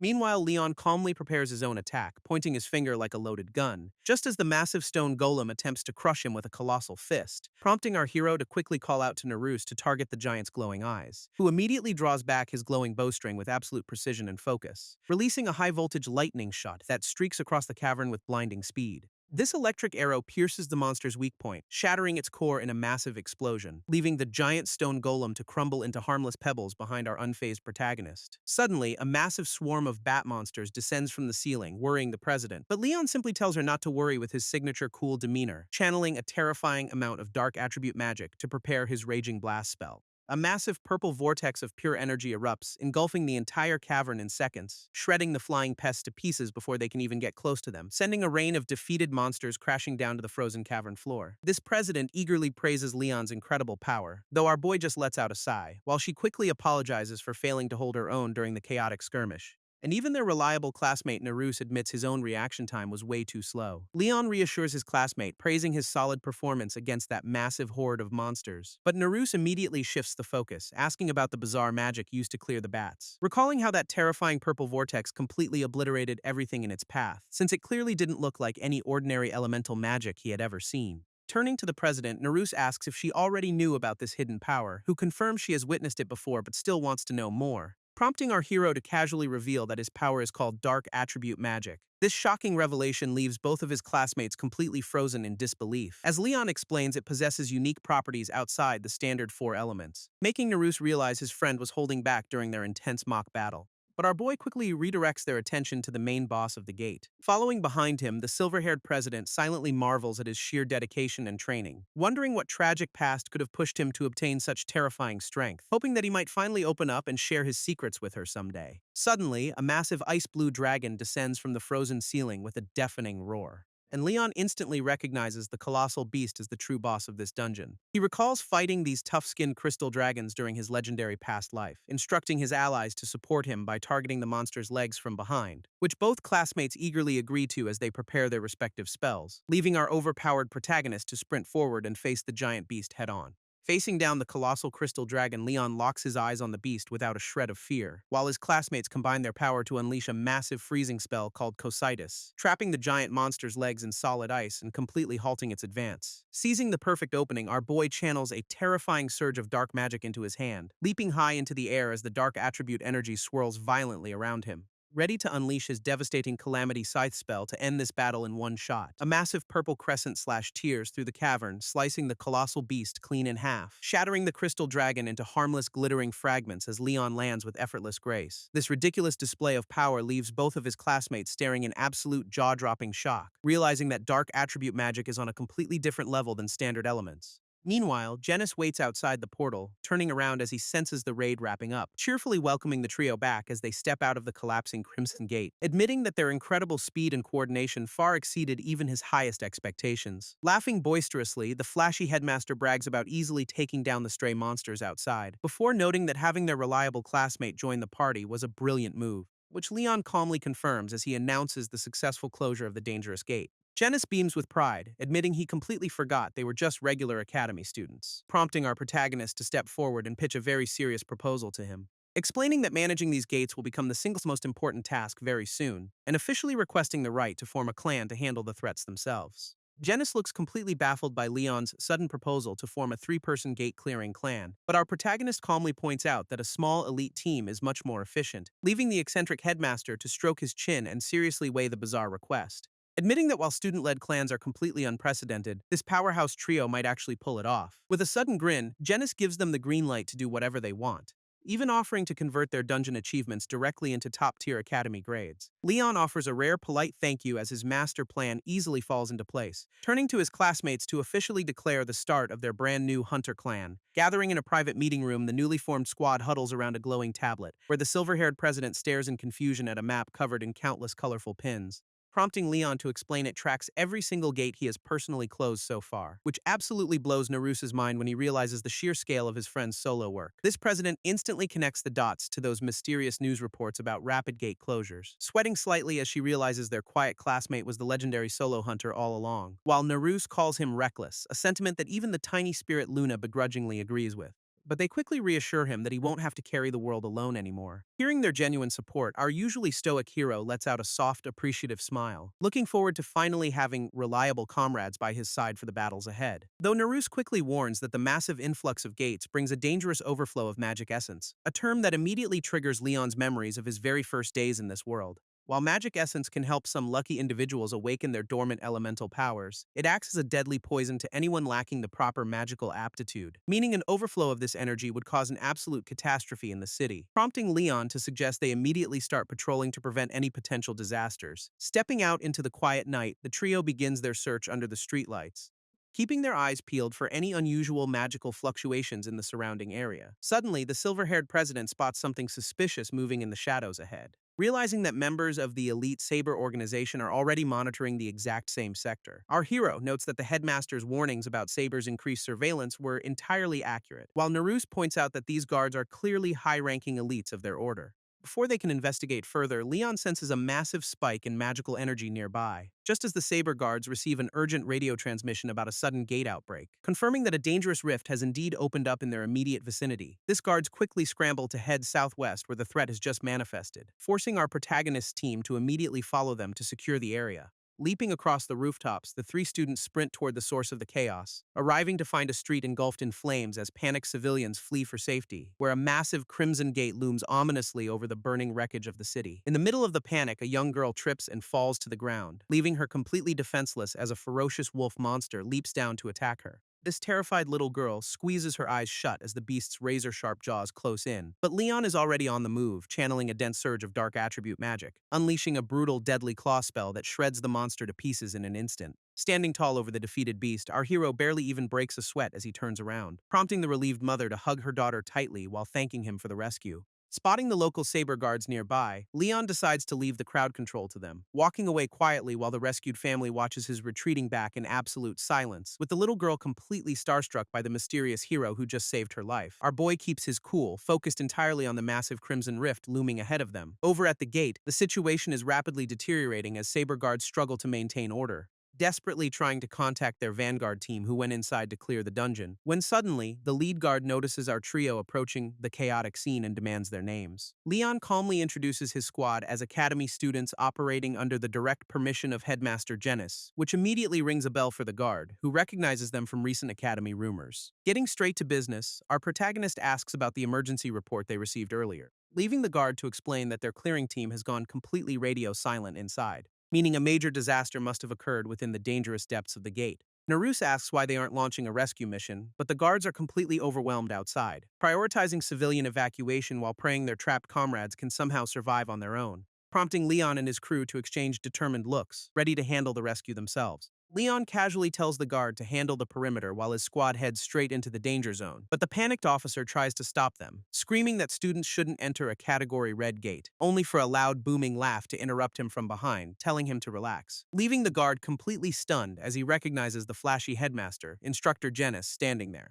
This eccentric headmaster proudly boasts that these kids are some of the most talented wizards alive, praising their incredible resolve and deep sense of duty as they prepare to face the threat. Stepping through the portal, the trio finds themselves in a dark, eerie forest, shrouded in thick mist, prompting the silver-haired president to warily point out how difficult it is to see through the fog. Though Naruse quickly reminds her that their mission remains exactly the same regardless of the weather, and with a sharp nod, our protagonist prepares to lead them deeper into the unknown. Our boy reminds his comrades that this is their very first official gate conquest as a clan, sprinting forward into the gloomy woods as they immediately spot a trail of defeated wolf monsters, which the president realizes must have been left behind by the missing Saber Vanguard team, making Naruse sweat as he realizes they are walking into a disaster that crushed elite hunters. Our hero warns them that the boss ahead is likely a force to be reckoned with, leaving the president to initially assume Leon's overpowered dark magic will easily carry them through, before she quickly corrects herself, refusing to let him carry the entire burden of their clan alone. Naruse silently agrees, determined to stop lagging behind his monstrously strong friend and prove his worth,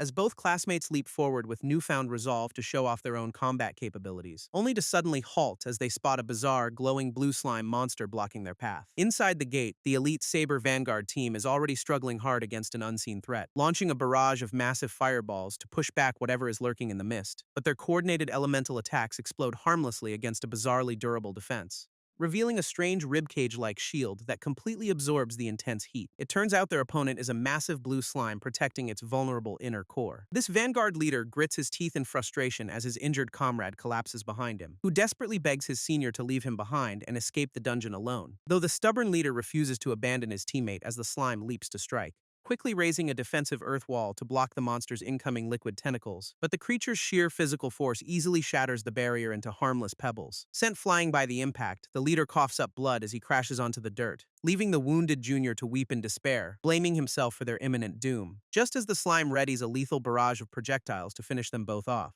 until a sudden, terrifying blast of purple dark magic tears through the gloomy forest, vaporizing the monster's deadly attack in an instant and saving the helpless guards. Staring in absolute disbelief, the battered leader looks up to see who saved them, as Leon calmly steps into view, immediately identifying them as the missing Saber Vanguard, prompting the stunned guard to ask if they are actually just high school students, while the silver-haired president ignores the question, instantly identifying the slime's glowing blue core and calling on Naruse to help her shatter it as they prepare to fight. With a fierce look in her eyes, the president rallies the team to charge forward, launching herself off the ground with a powerful leap to strike the monster first. But the agile blue slime reacts instantly, shifting its massive body to counter her assault, prompting a panicked warning from Naruse as he realizes she jumped straight into a trap. A massive glob of sticky liquid shoots through the air directly at her face, completely trapping the helpless president as she struggles to break free from the suffocating slime. Naruse sprints forward to save her, desperately calling out her name as he rushes in, only to get instantly tripped up by another sneaky puddle, crashing face-first onto the dirt,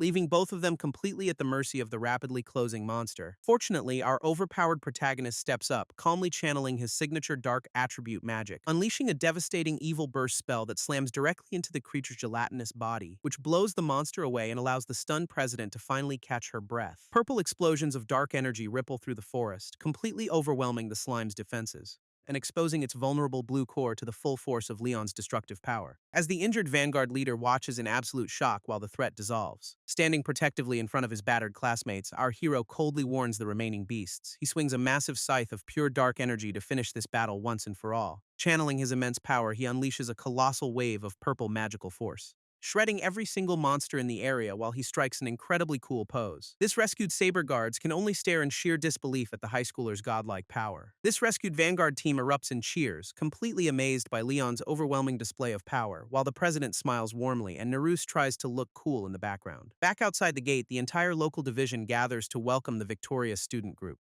with their leader stepping forward to express his deepest gratitude for saving his elite squad, though our humble protagonist casually brushes it off as just doing their civic duty. Headmaster Genis bursts into a proud laugh, eagerly bragging about his students' incredible magical talents, leaving the humbled officer to admit he was completely wrong to underestimate these young academy wizards. On his command, the entire squad snaps to attention to show their ultimate respect, saluting the trio as they formally thank them for preventing a massive citywide catastrophe, which our hero accepts with his usual calm demeanor before heading back to his dorms. Later that night, his energetic little fairy companion floats around the room celebrating their massive success, reminding him that saving the elite Saber Squad is a massive achievement for their new clan. She even mentions that the organization wants to recruit him immediately after graduation, which feels incredibly rushed, until a sudden, unexpected knock at the door completely cuts off their late-night conversation. His little spirit quickly vanishes as Leon wonders who could possibly be visiting at this hour, opening the door with a puzzled expression to find a very unexpected guest waiting outside, revealing the silver-haired president standing in the hallway, looking surprisingly nervous and out of character. Our boy asks if something went wrong, wondering why she would visit him at this late hour. But she hesitates, her face turning red as she struggles to find the right words, before shyly asking if she can have just a brief moment of his time. She looks him dead in the eye and asks him to teach her magic,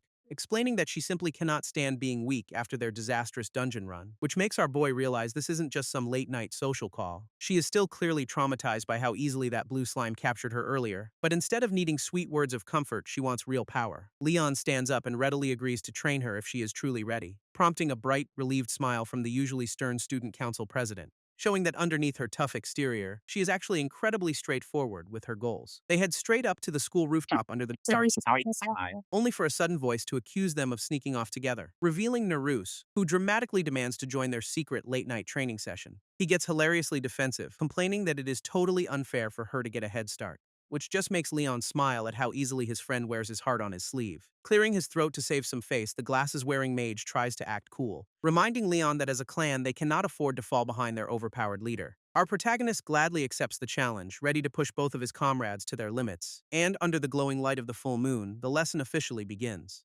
Leon acknowledges that they both have excellent control and can already cast advanced magic, but his expression suddenly turns dead serious as he pauses for a moment, telling them they must first completely correct their terrible and deeply ingrained combat habits. Leon points out that the president has a bad habit of charging ahead of everyone in battle, which immediately reminds her of her reckless leap straight into the blue slime's trap, explaining that this hyper-focus leaves her completely vulnerable to unexpected attacks from her blind spots. Turning his attention to Naruse, our hero suggests he needs to start making combat predictions much earlier, leaving the glasses-wearing mage looking a bit confused about what that advice actually means. Leon explains that the absolute key to surviving real combat is always preparing for the worst, reminding his friend that he should have anticipated getting ambushed while rushing to save the president. Naruse sighs and readily agrees, admitting he got completely flustered once things started going sideways, noting that school mock battles simply cannot prepare them for the chaotic variables of a real dungeon, which is exactly why Leon tells them they must drastically widen their field of vision.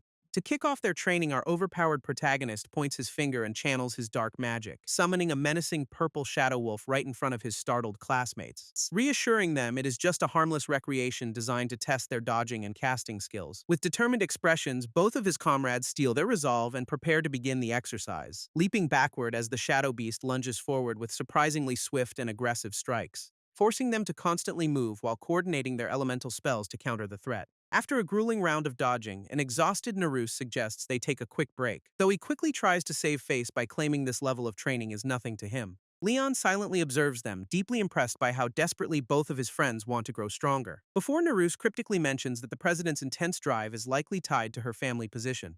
Naruse explains that the president belongs to the prestigious Izumiya family, renowned for producing outstanding wizards, revealing that her relatives are constantly fighting on the dangerous front lines to secure active gates, which explains why she carries such an intense, self-sacrificing sense of duty during their raids. She originally chose this path to protect the world from the constant threat of monster invasions. Hearing this, Leon silently reflects on her heavy burden and the pressure she constantly faces, while Naruse admits that supporting someone with such a stubborn personality has never been easy. Adjusting his glasses as he confesses this is the exact reason he strives for greater power. This glasses-wearing mage awkwardly apologizes for their past mock battle, though he still refuses to lose, prompting our protagonist to smile at how his tsundere friend simply cannot be honest with himself. Leon calls for them to resume their training, determined to push their limits even further. Meanwhile, Headmaster Genis sips his tea while watching the distant magical explosions light up the night, and a whole month quickly passes as the trio embarks on a brand new dungeon raid, immediately encountering a colossal gray giant that towers over them with a massive wooden club. Our hero commands his teammates to target the main body while he creates a perfect opening,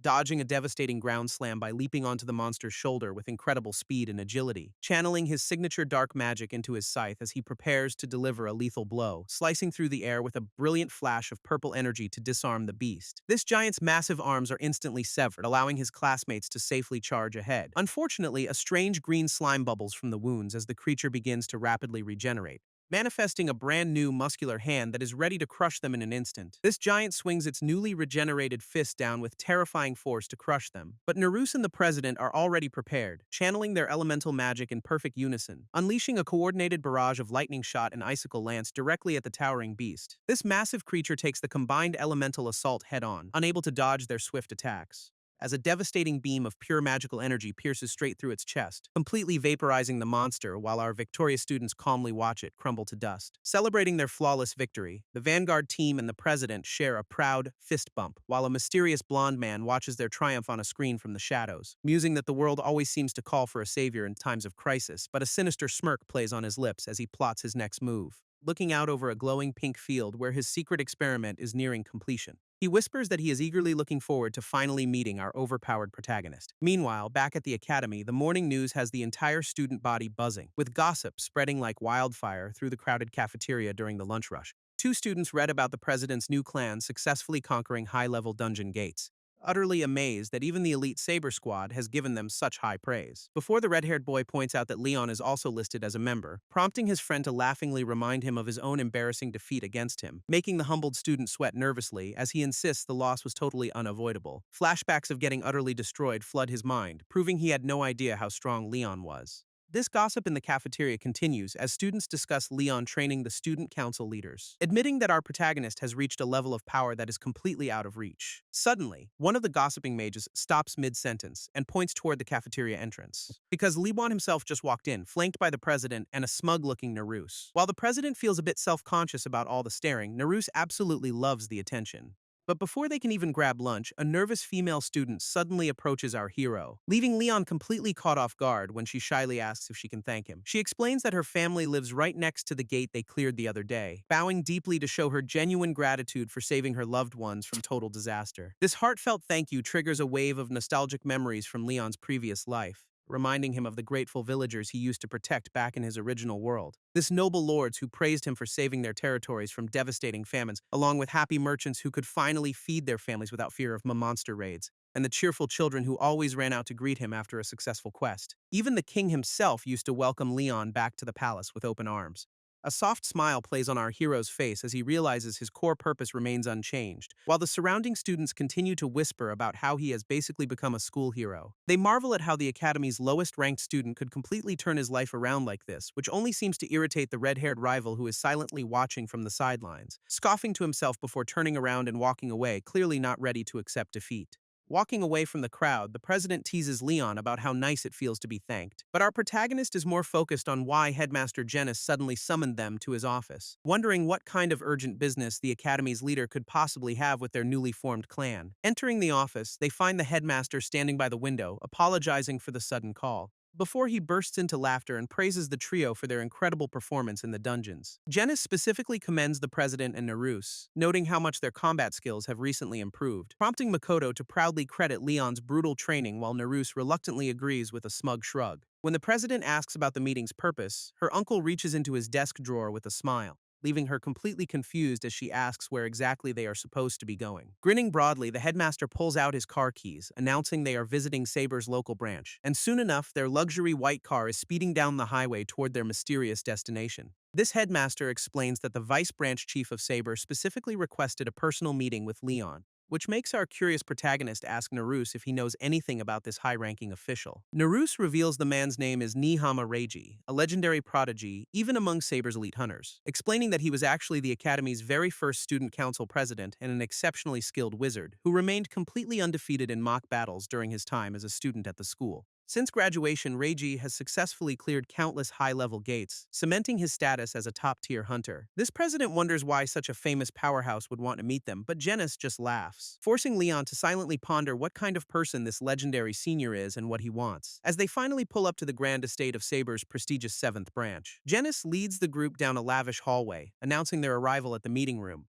Inside, a man sits casually on a large leather couch, welcoming them as they step in, turning around with a smug grin to address the famous students from the recent rumors. This legendary hunter mentions hearing about their newly formed clan and their impressive gate-clearing streak, stepping forward as he explains that he simply had to meet them in person. Reiji towers over our protagonist with an overbearing attitude, asking if he is happy to meet him, prompting Leon's little spirit companion to immediately complain about how incredibly arrogant this guy is. Offering a handshake, the elite hunter casually greets our hero while looking down on him. But as their hands clasp together, a sudden shift in the atmosphere takes place, because Reiji unleashes a massive, terrifying blue wolf aura filled with pure killing intent, catching Leon completely off guard as the overwhelming pressure threatens to crush his spirit. Makoto and Naruse look on in confusion, completely oblivious to the brief clash of power, while Reiji backs off with a chuckle, thoroughly impressed that the boy actually felt it. He tells them to relax, casually admitting he was just testing our hero's reflexes, explaining that he originally planned to send them home but has suddenly changed his mind, pointing a finger at Leon as he boldly challenges him to an immediate duel. Soon, they relocate to Saber's massive indoor training grounds to settle things once and for all, though Reiji complains that the empty arena lacks the exciting audience he usually prefers, smiling as he notes that this private space will let Leon unleash his full power, leaving our silent protagonist to stare back with a fierce, ready-for-anything expression. Leon is completely stunned by the sudden proposal of a mock battle with the elite hunter, while Reiji casually admits he is a total battle maniac who sees immense potential in him, explaining that our hero's ability to sense his hidden killing intent proved his high combat level, leaving the legendary hunter waiting for a response to his sudden and highly unexpected challenge. Our protagonist silently analyzes his opponent, knowing Saber only recruits the absolute best of the best, and though he is naturally curious about the man's skills, a deeper mystery drives him forward, because he absolutely needs to uncover the source of that terrifying wolf aura from earlier. Watching from the sidelines, Headmaster Genis sighs at how his former student never changes his aggressive ways, guessing that the veteran simply wants to measure Leon's true strength for their future operations. Naruse remains highly skeptical, pointing out that facing a top-tier professional is a completely different beast. But Makoto immediately defends our hero, expressing absolute faith in his ability to overcome any obstacle. Back on the field, Reiji smirks as he conjures a blazing fireball to start their test, launching the fiery projectile straight at our protagonist with a wild, highly competitive grin. Leon calmly tracks the incoming attack, identifying it as basic magic that should be easy to block, but the elite hunter is already moving, determined to keep him on his toes the entire time. A sudden explosion rocks the arena as the fiery blast is cleanly sliced right down the middle, leaving the shocked spectators wondering how our hero managed to spit the flames so effortlessly, before Reiji closes the distance in a flash, unleashing a devastating physical strike that shatters the ground. His eyes widen in pure shock when he realizes Leon is already one step ahead of him, as a massive burst of magical energy erupts across the battlefield to conclude their intense opening exchange. Reiji smirks as he realizes his initial attack didn't even graze our overpowered protagonist, praising Leon for managing to pull off a flawless counterattack right in the middle of that chaos. Turns out our boy used a quick ice barrier to block the blast, using the smoke as cover. This clever tactic only makes the legendary hunter smile, realizing this fight is going to be incredibly fun. Watching from the sidelines, Makoto marvels at Leon's reflexes but wonders how Reiji split his own fireball, prompting Genis to explain that it requires insane magic control to manipulate a spell after launching it. Meanwhile, Naruse is having a quiet existential crisis as he watches the battle unfold, remembering how Leon pulled off the exact same high-level magic manipulation during their own mock duel, leaving the humbled student to curse the massive, unfair gap in their power levels. Back on the field, Reiji is absolutely thrilled and eagerly declares it is time for round 2, summoning a massive green vortex of wind magic that begins to tear up the arena floor. This terrifying storm cyclone spell expands rapidly, threatening to swallow our protagonist whole. Leon quickly realizes this guy's raw firepower actually surpasses the strongest wizards from his previous world, deciding his best option is to immediately retreat and find a better angle to strike back, leaping high into the air to escape the raging wind and prepare his next move. Suddenly, a massive torrent of water erupts across the battlefield, catching the elite hunter completely off guard. Reiji grunts in frustration as he recognizes the water attribute magic heading straight for him, forcing him to leap backward to avoid getting drenched by the sudden elemental counterattack. Smirking mid-air, the veteran hunter prepares a devastating earth spell to target Leon while he is airborne, unleashing a barrage of massive rocks to end this intense duel once and for all. Reiji moves with blinding speed, leaving a trail of afterimages as he pursues our airborne hero, using the floating rocks from his own earth spell as convenient stepping stones to launch himself higher. This veteran hunter conjures a massive blade of pure magical energy to strike from above, forcing Leon to quickly raise his own glowing sword to block the devastating downward slash. Their blades clash in a spectacular shower of sparks as Reiji grins down at his opponent, but the sheer force of the impact sends our protagonist sliding backward across the arena. Regaining his footing with a stylish slide, Leon prepares himself while the spectators watch in suspense. Reiji stands across the cracked battlefield, casually admitting that the kid has done incredibly well so far, before his smug grin returns as he asks if Leon is still hiding a secret trump card. He mentions hearing rumors from his subordinates about a mysterious magic they couldn't quite identify, warning our hero that trying to hide such power from a veteran is completely useless, demanding with an intense, crazed look that Leon finally unleash his true strength right now. Our protagonist calmly lowers his guard, quietly conceding that there might be some truth to those rumors, as a dark, crackling purple flame suddenly begins to manifest around his right hand, offering a confident smirk of his own as he promises to show the veteran his real power. Laughing out loud, the veteran hunter mockingly asks if Leon is finally done putting on airs, which prompts our hero to calmly explain that he simply hoped to win without resorting to it. This bold statement catches the elite hunter completely off guard, making his eyes widen in surprise, instantly recognizing the ominous purple flame as the legendary undocumented attribute mentioned in the reports. A wild, excited grin spreads across Reiji's face as he realizes this fight is getting genuinely interesting. Headmaster Genis watches in awe, admitting it is his very first time seeing Leon's legendary dark magic, while Makoto confidently tells her uncle to watch closely because he is in for a massive surprise. Reiji eagerly charges forward with his ice blade, demanding to see what our hero's magic can truly do, closing the distance in a flash to deliver a devastating downward strike directly at our protagonist. But Leon calmly prepares his counter, channeling his dark attribute magic to manifest his signature weapon, instantly summoning the Calamity Scythe to cleanly shatter the veteran's reinforced ice sword in a single clash. Our hero maintains a completely calm expression as frozen shards rain down all around the battlefield, forcing the surprised elite hunter to slide backward across the arena floor to regain his footing. Reiji stares at his broken weapon in disbelief, shocked that his magically enhanced blade was destroyed so easily, quickly realizing that the rumors about this mysterious purple scythe were definitely not an exaggeration. Watching from the sidelines, Naruse notes how incredibly experienced the Vice Branch Chief is at high-level combat, wondering if the veteran hunter still has a secret trick up his sleeve to turn things around. Reiji smiles warmly, calling Leon an interesting opponent and asking if he has even more dark spells hidden, prompting our protagonist to casually shrug it off while pointing out that the veteran is barely trying. Laughing heartily, the elite hunter admits that Leon is definitely not a typical academy brat, before his eyes turn dead serious as he promises to show our hero his true magical capabilities. A massive, roaring green vortex of wind magic suddenly erupts around the veteran, shaking the entire arena. But he doesn't stop there, immediately conjuring a blazing fireball in his hand for the final round, leaving Makoto and Naruse completely speechless as they realize he is casting two different elements simultaneously, while Leon's little spirit companion shivers in fear at the insane difficulty of mastering dual attributes. Reiji stands in a swirling green and orange vortex, daring our hero to try and stop him. unleashing his devastating composite magic by combining wind and fire into a single deadly technique. As a massive scorching wind onslaught called Blaze Raid completely engulfs the entire training arena, Leon quickly realizes the sheer scale of this attack makes it impossible to simply block or dodge, deciding his only real option is to meet the veteran's ultimate move head-on with his own power.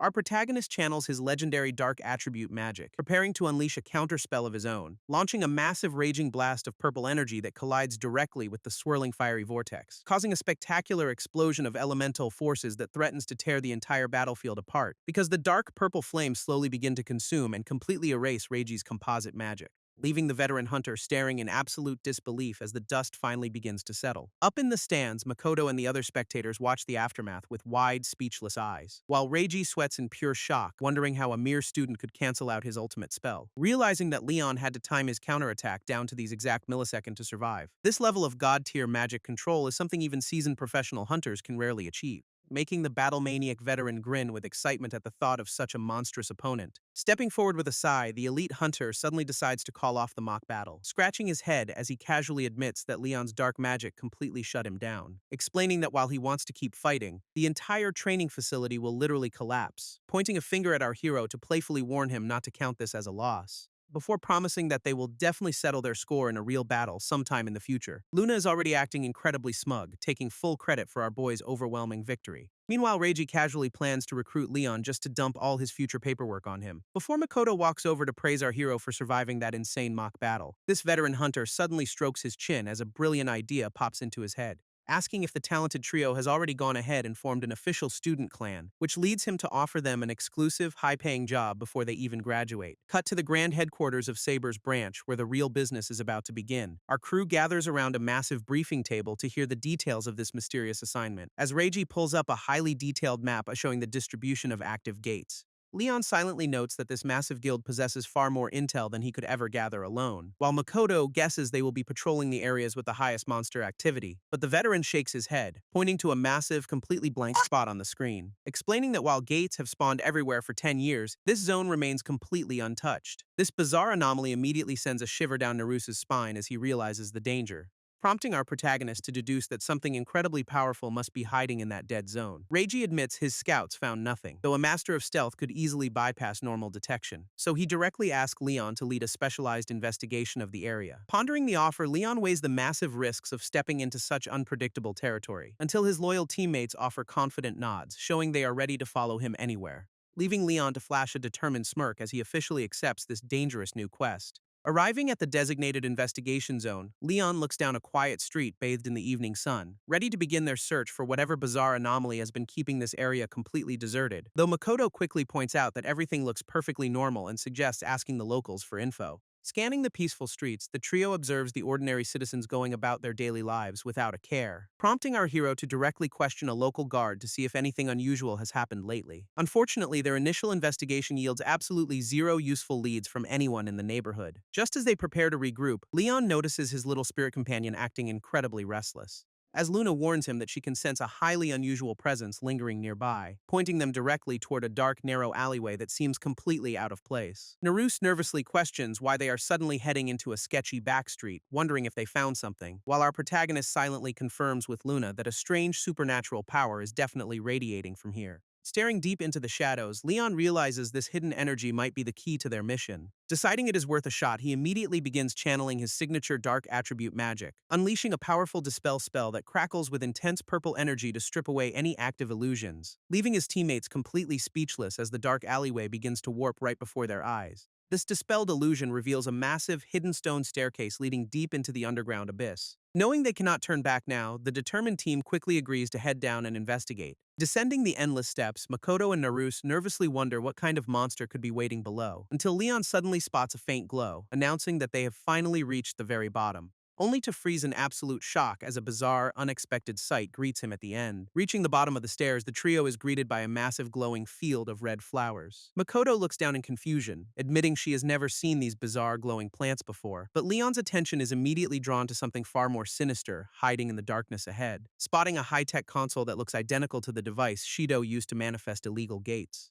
Naruse points out that Shido is locked up, meaning this facility shouldn't even be active, leading our protagonist to realize that a completely different mastermind must be pulling the strings. Suddenly, a loud security alarm blares through the chamber, announcing that intruders have been detected, as a massive multi-legged defense robot drops from the ceiling to execute its disposal orders. Leon quickly warns his team that this mechanical beast is locked onto their exact positions, ordering everyone to prepare for combat as the machine charges a blinding blue energy core, unleashing a devastating laser blast that tears through the cavernous room with terrifying speed, forcing our heroes to leap backward as the explosive energy completely shatters the stone floor. This relentless machine immediately deploys a spinning, star-shaped drone to keep up the pressure, whipping its heavy metal limbs around to crush the intruders before they can even land.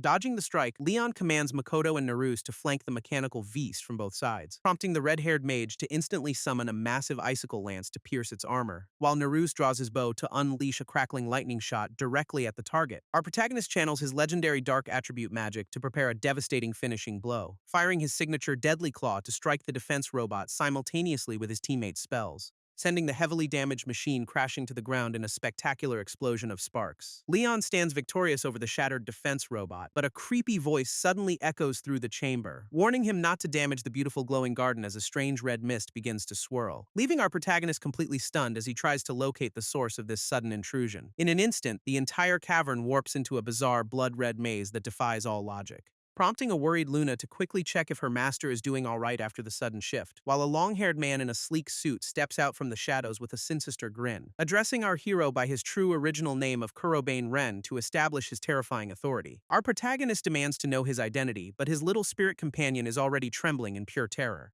sensing that this overwhelming presence belongs to an entity from an entirely different dimension, which leaves our protagonist frozen in shock as he tries to process this impossible revelation. Suddenly, horrific memories of a past life flash before his eyes, showing a ruthless knight holding a severed head, recalling the exact moment he was betrayed and stabbed by a shadowy, smiling mastermind, fueling Leon with an absolute burning rage as he finally recognizes his ultimate nemesis, this legendary villain known as Shark, who simply smiles back with chilling amusement. This smug intruder chuckles softly, expressing his delight at finally meeting the legendary Kurobane Ren, forcing our hero to grit his teeth and demand how this monk could possibly know his name. Shark casually reveals that he received a detailed report from the Academy's former headmaster, Shido, confirming Leon's worst suspicions that the corrupt headmaster was indeed working with this dimensional threat. Reassuring a panicked Luna that he will be fine, our protagonist steels his resolve for the ultimate confrontation, ready to destroy Shark Crandall, the man who stole everything precious to him in his previous life. Leon clenches his fist in pure rage, finally tracking down his ultimate nemesis in this new world.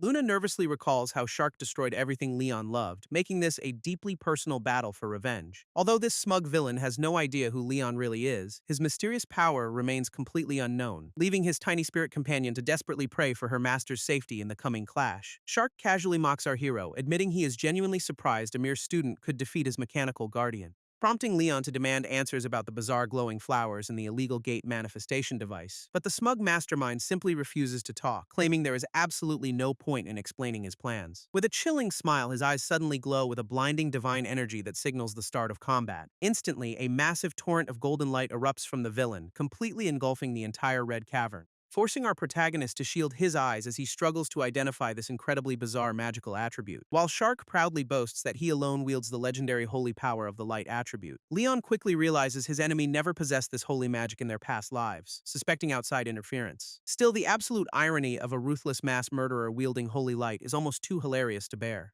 as Shark manifests a massive glowing sword of pure energy to initiate their long-awaited death match. Observing the giant blade, Leon notes that this ancient magic completely transcends any modern elemental classifications. But our overpowered protagonist is not about to let himself be outshined by some flashy golden tricks, channeling his own legendary dark magic to summon a massive jet-black scythe that crackles with purple energy. This sudden display of dark power catches Shark off guard, making him wonder what other secrets Leon hides. This villain smiles as he realizes the Academy reports vastly underestimated our hero's mastery over multiple attributes, eagerly swinging his sword of light as he prepares to clash with Leon's deadly dark scythe. Leon wastes no time and lunges forward, swinging his massive dark scythe with lethal intent, but Shark meets him head-on, unleashing a blinding wave of holy light from his sword, sending a massive shockwave of purple and gold energy rippling through the entire cavern, forcing our boy to quickly reposition as he prepares his next high-speed magical assault, while the smug villain effortlessly glides backward to create some distance between them. Shark casually compliments his moves before offering to show him what real power looks like, leaving Leon to warily wonder what kind of trick this monster is planning next.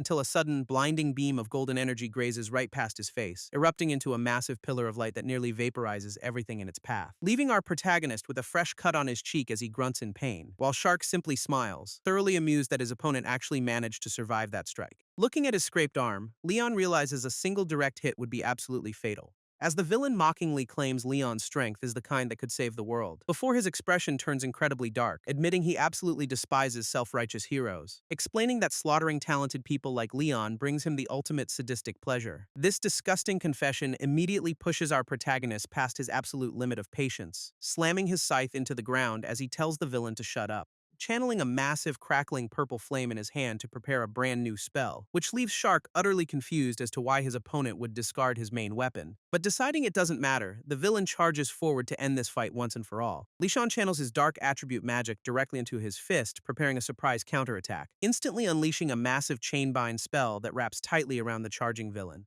leaving Shark completely immobilized and utterly shocked by our boy's sudden tactical shift. Stepping forward to deliver the final blow, Leon coldly declares that this is the end, swinging his dark energy blade to slice right through his helpless nemesis. But instead of blood, the villain's body begins to shatter into glowing golden particles, revealing with a smug grin that this entire physical form was just an illusion, promising that they will surely cross paths again to settle their massive debt. As the projection completely dissolves, Shark vows to face him with his true body next time, prompting our protagonist to take a deep breath and process this frustratingly close encounter, until a familiar voice suddenly calls out his name, breaking him out of his thoughts. Makoto rushes over in a panic, desperately asking what on earth just happened down here, though Leon quickly deflects, suggesting they escape this dangerous underground cavern before explaining anything, silently accepting the villain's challenge as his eyes glow with a quiet, burning intensity. Looking back at the empty cavern, he swears to definitely settle things during their next meeting. A few days later, our hero walks along the school rooftop under a clear blue sky, discussing with his little spirit companion how they still have zero leads on Shark's location.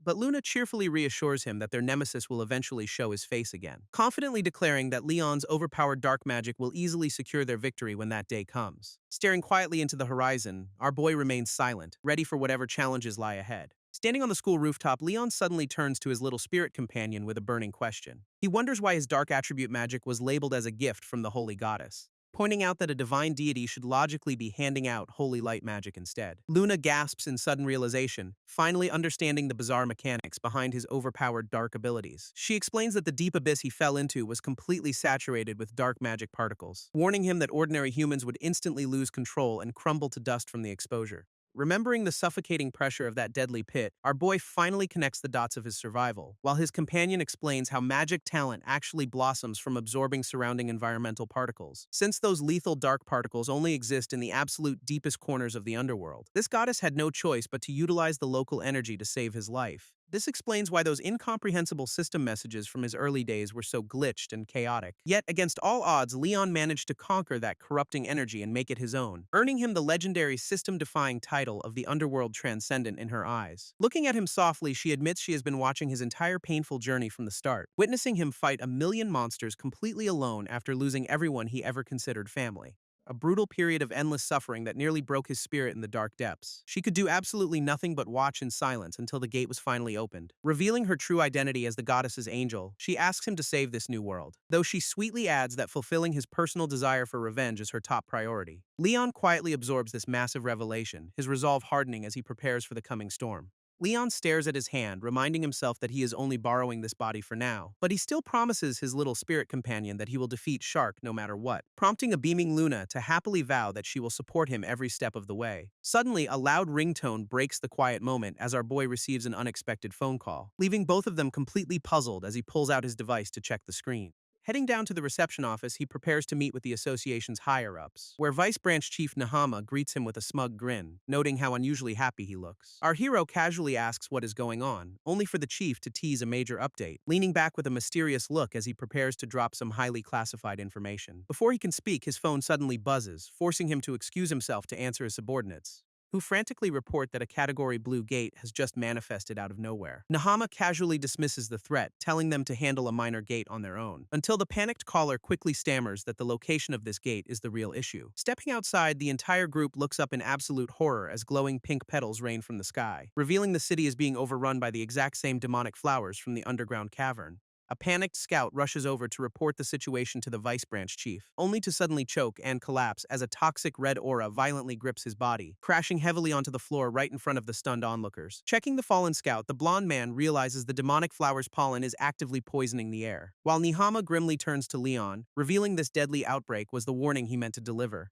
Leon pulls out the mysterious pink vial they recovered from the underground facility, explaining that their top researchers just finished analyzing the strange liquid inside, revealing these demonic flowers possess the terrifying ability to drain a mage mana. This shocking revelation catches the student group completely off guard as they process the threat, realizing the fallen scout was likely poisoned by this exact same energy-draining effect. Fortunately, Leon notes the pollen only affects those below a certain mana threshold, but evacuating the helpless civilians is still going to be an absolute nightmare, prompting our hero to leave the outside defense to the association's capable hands. Nahama agrees to take charge of the chaotic situation on the outside, sighing deeply as he accepts his role in managing the civilian evacuation, demanding that Leon's team successfully clear the gate in exchange for his help. With their roles decided, the young hunters prepare to dive into the portal. Stepping through the glowing rift, their boots instantly sink into deep, freezing snow, unveiling a massive, blizzard-torn mountain range hidden inside this incredibly hostile gate. This sheer intensity of the storm makes them realize this is no ordinary blue-rank dungeon, while Cheon silently connects the freezing environment to Shark's sinister master plan. Clenching his fist, our protagonist vows to stop his nemesis no matter what, leading his trusted companions forward as they brave the howling winds together, until a sudden overwhelming wave of absorption violently hits the glasses-wearing student, leaving the entire vanguard collapsed in the snow as the trap is sprung. A massive glowing ice monster suddenly towers over the group, catching them completely off guard. Although their journey through the gate started smoothly with several easy victories against minor beasts, this giant icy threat blocks their path forward, radiating a freezing and hostile aura. This glasses-wearing student calmly identifies the beast as a Frost Gigas, a common blue-rank boss, explaining that while its strikes are incredibly powerful, its slow movements make it an easy target. Raising its massive fist, the giant monster prepares to crush the intruders with a single blow, slamming its heavy hand down to shatter the frozen ground and create a massive shockwave. But a blinding beam of golden light suddenly pierces straight through its rocky face, followed by a barrage of energy arrows that relentlessly bombard the beast from all sides. Deep cracks begin to spread across its icy head as the beast grunts in pain, revealing their glasses-wearing companion is actually a highly skilled archer wielding a glowing light bow. Seizing the perfect opening, Makoto leaps high into the air to deliver a fiery follow-up strike, leaving Leon to step forward and prepare his massive dark scythe for the final blow. With a swift and clean slash, our protagonist cuts through the giant beast with absolute precision, shattering its glowing core and leaving the massive creature completely helpless against their coordinated assault. Icy particles shower the battlefield as the giant boss completely disintegrates from the impact. Suddenly, a wave of exhaustion washes over his body as he lands on the snow. Makoto rushes over in a panic, asking if he is all right as he struggles to stand. His eyes widen in pure shock as he realizes his mana is being violently drained away. Looking down to discover the snow is covered in the exact same demonic flowers from before. Red energy violently erupts from the demonic flowers, supercharging the giant beast with a corruptive aura. This sudden power-up leaves the glasses-wearing student completely terrified as the monster raises its fist. Concentrating all that toxic red energy into its massive hand, the beast prepares to strike. A devastating shockwave rips through the snowy battlefield, completely shattering the ground beneath their feet. Leon struggles to hold his ground against the blinding blast, cursing under his breath as the pressure mounts, while his teammates are violently thrown through the freezing air by the sheer force of the explosion. Picking himself up, the archer realizes this boss is using attacks far beyond its normal blue rank limits. As Luna frantically checks on our protagonist to make sure he survived that devastating blow, Makoto quickly rushes over to help the others, desperately asking if everyone is still in one piece. But the mutated giant continues to tower over them, fueled by the demonic flowers corrupting miasma, prompting Leon to realize they cannot survive another hit and must launch a preemptive strike immediately. He channels his dark attribute magic once more, aiming directly for the monster's glowing core, unleashing a massive blast of destructive pressure that collides violently with the beast's rocky chest. Although the team initially hopes the attack worked, their companion quickly shuts down any premature celebration, revealing the mutated boss is still standing tall with its glowing core completely unharmed, leaving our hero to realize its defense has boosted, requiring an even stronger spell to pierce it, until his little spirit companion suggests unleashing that one high-tier spell he had been keeping in reserve. Sensing his hesitation, his trusted allies look back at him with unwavering trust in their eyes. When Makoto asks if he has a plan, prompting Leon to admit he has a devastating spell in mind. But since he needs time to gather mana, his brave companions confidently vow to buy him every second. Determined to buy him time, his exhausted teammates declare they can still fight to draw the beast's attention.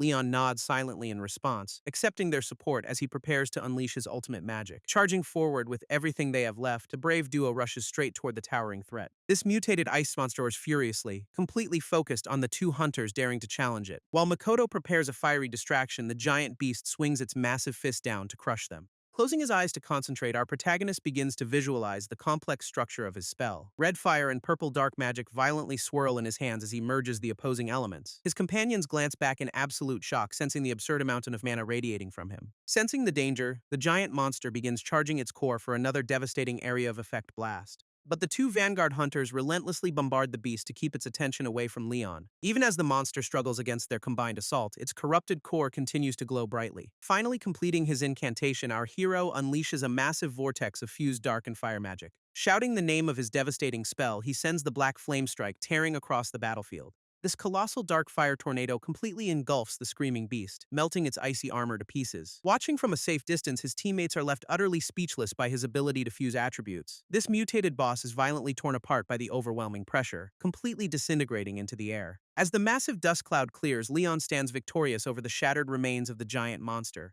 Running over to him, his relieved allies happily celebrate their hard-fought victory against all odds. However, our protagonist remains deeply troubled, realizing this raid has uncovered a far more sinister plot. Staring grimly at the blooming demonic flowers, he worries about the chaos if this corruption spreads to other gates. A mysterious villain notes that even the monsters enhanced by the demonic flowers have been defeated, but he remains completely unfazed by the setback as a sinister plan forms in his mind, turning his attention toward a glowing red altar to initiate the final stage of their dark ritual, which will soon trigger the terrifying revival of the legendary demon King Belfar. A few days later, Leon and his team find themselves locked in relentless, exhausting battles, realizing the demonic flowers are actively supercharging every monster they encounter across the region, prompting widespread panic as news of the outbreak forces entire districts to evacuate immediately, while the students at the Magic Academy gather in absolute confusion over the sudden crisis, leading Headmaster Janice to order a complete relocation to keep them safe from the spreading poison. Meanwhile, a massive wave of determination begins to stir within the prestigious Saber Academy, where their leader rallies the student body to join the fight alongside the active hunters,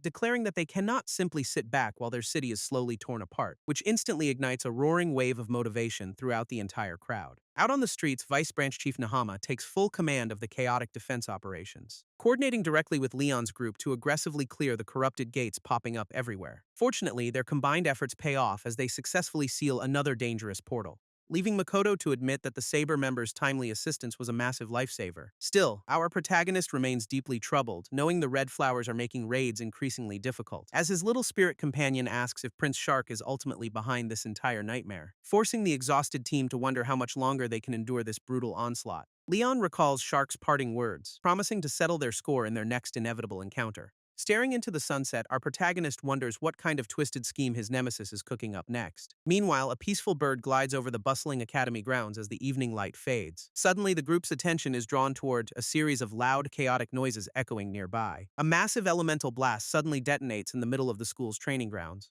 revealing dozens of eager students actively sparring and unleashing their magic in intense practice battles. This unexpected sight leaves Leon completely bewildered as he wonders why nobody has evacuated yet. Before he can ask, Headmaster Janus approaches the group with a warm and welcoming smile. This headmaster praises their latest victory, while Leon humbly credits the Saber Academy for their crucial assistance. Still, our hero remains confused, questioning why these young mages are still hanging around the danger zone. Janus explains that the students flat out refuse to run away like helpless children anymore. Smiling proudly, the headmaster reveals that Leon's heroic actions have deeply moved the entire student body. Instead of fleeing, they practically beg the faculty to teach them how to survive real combat.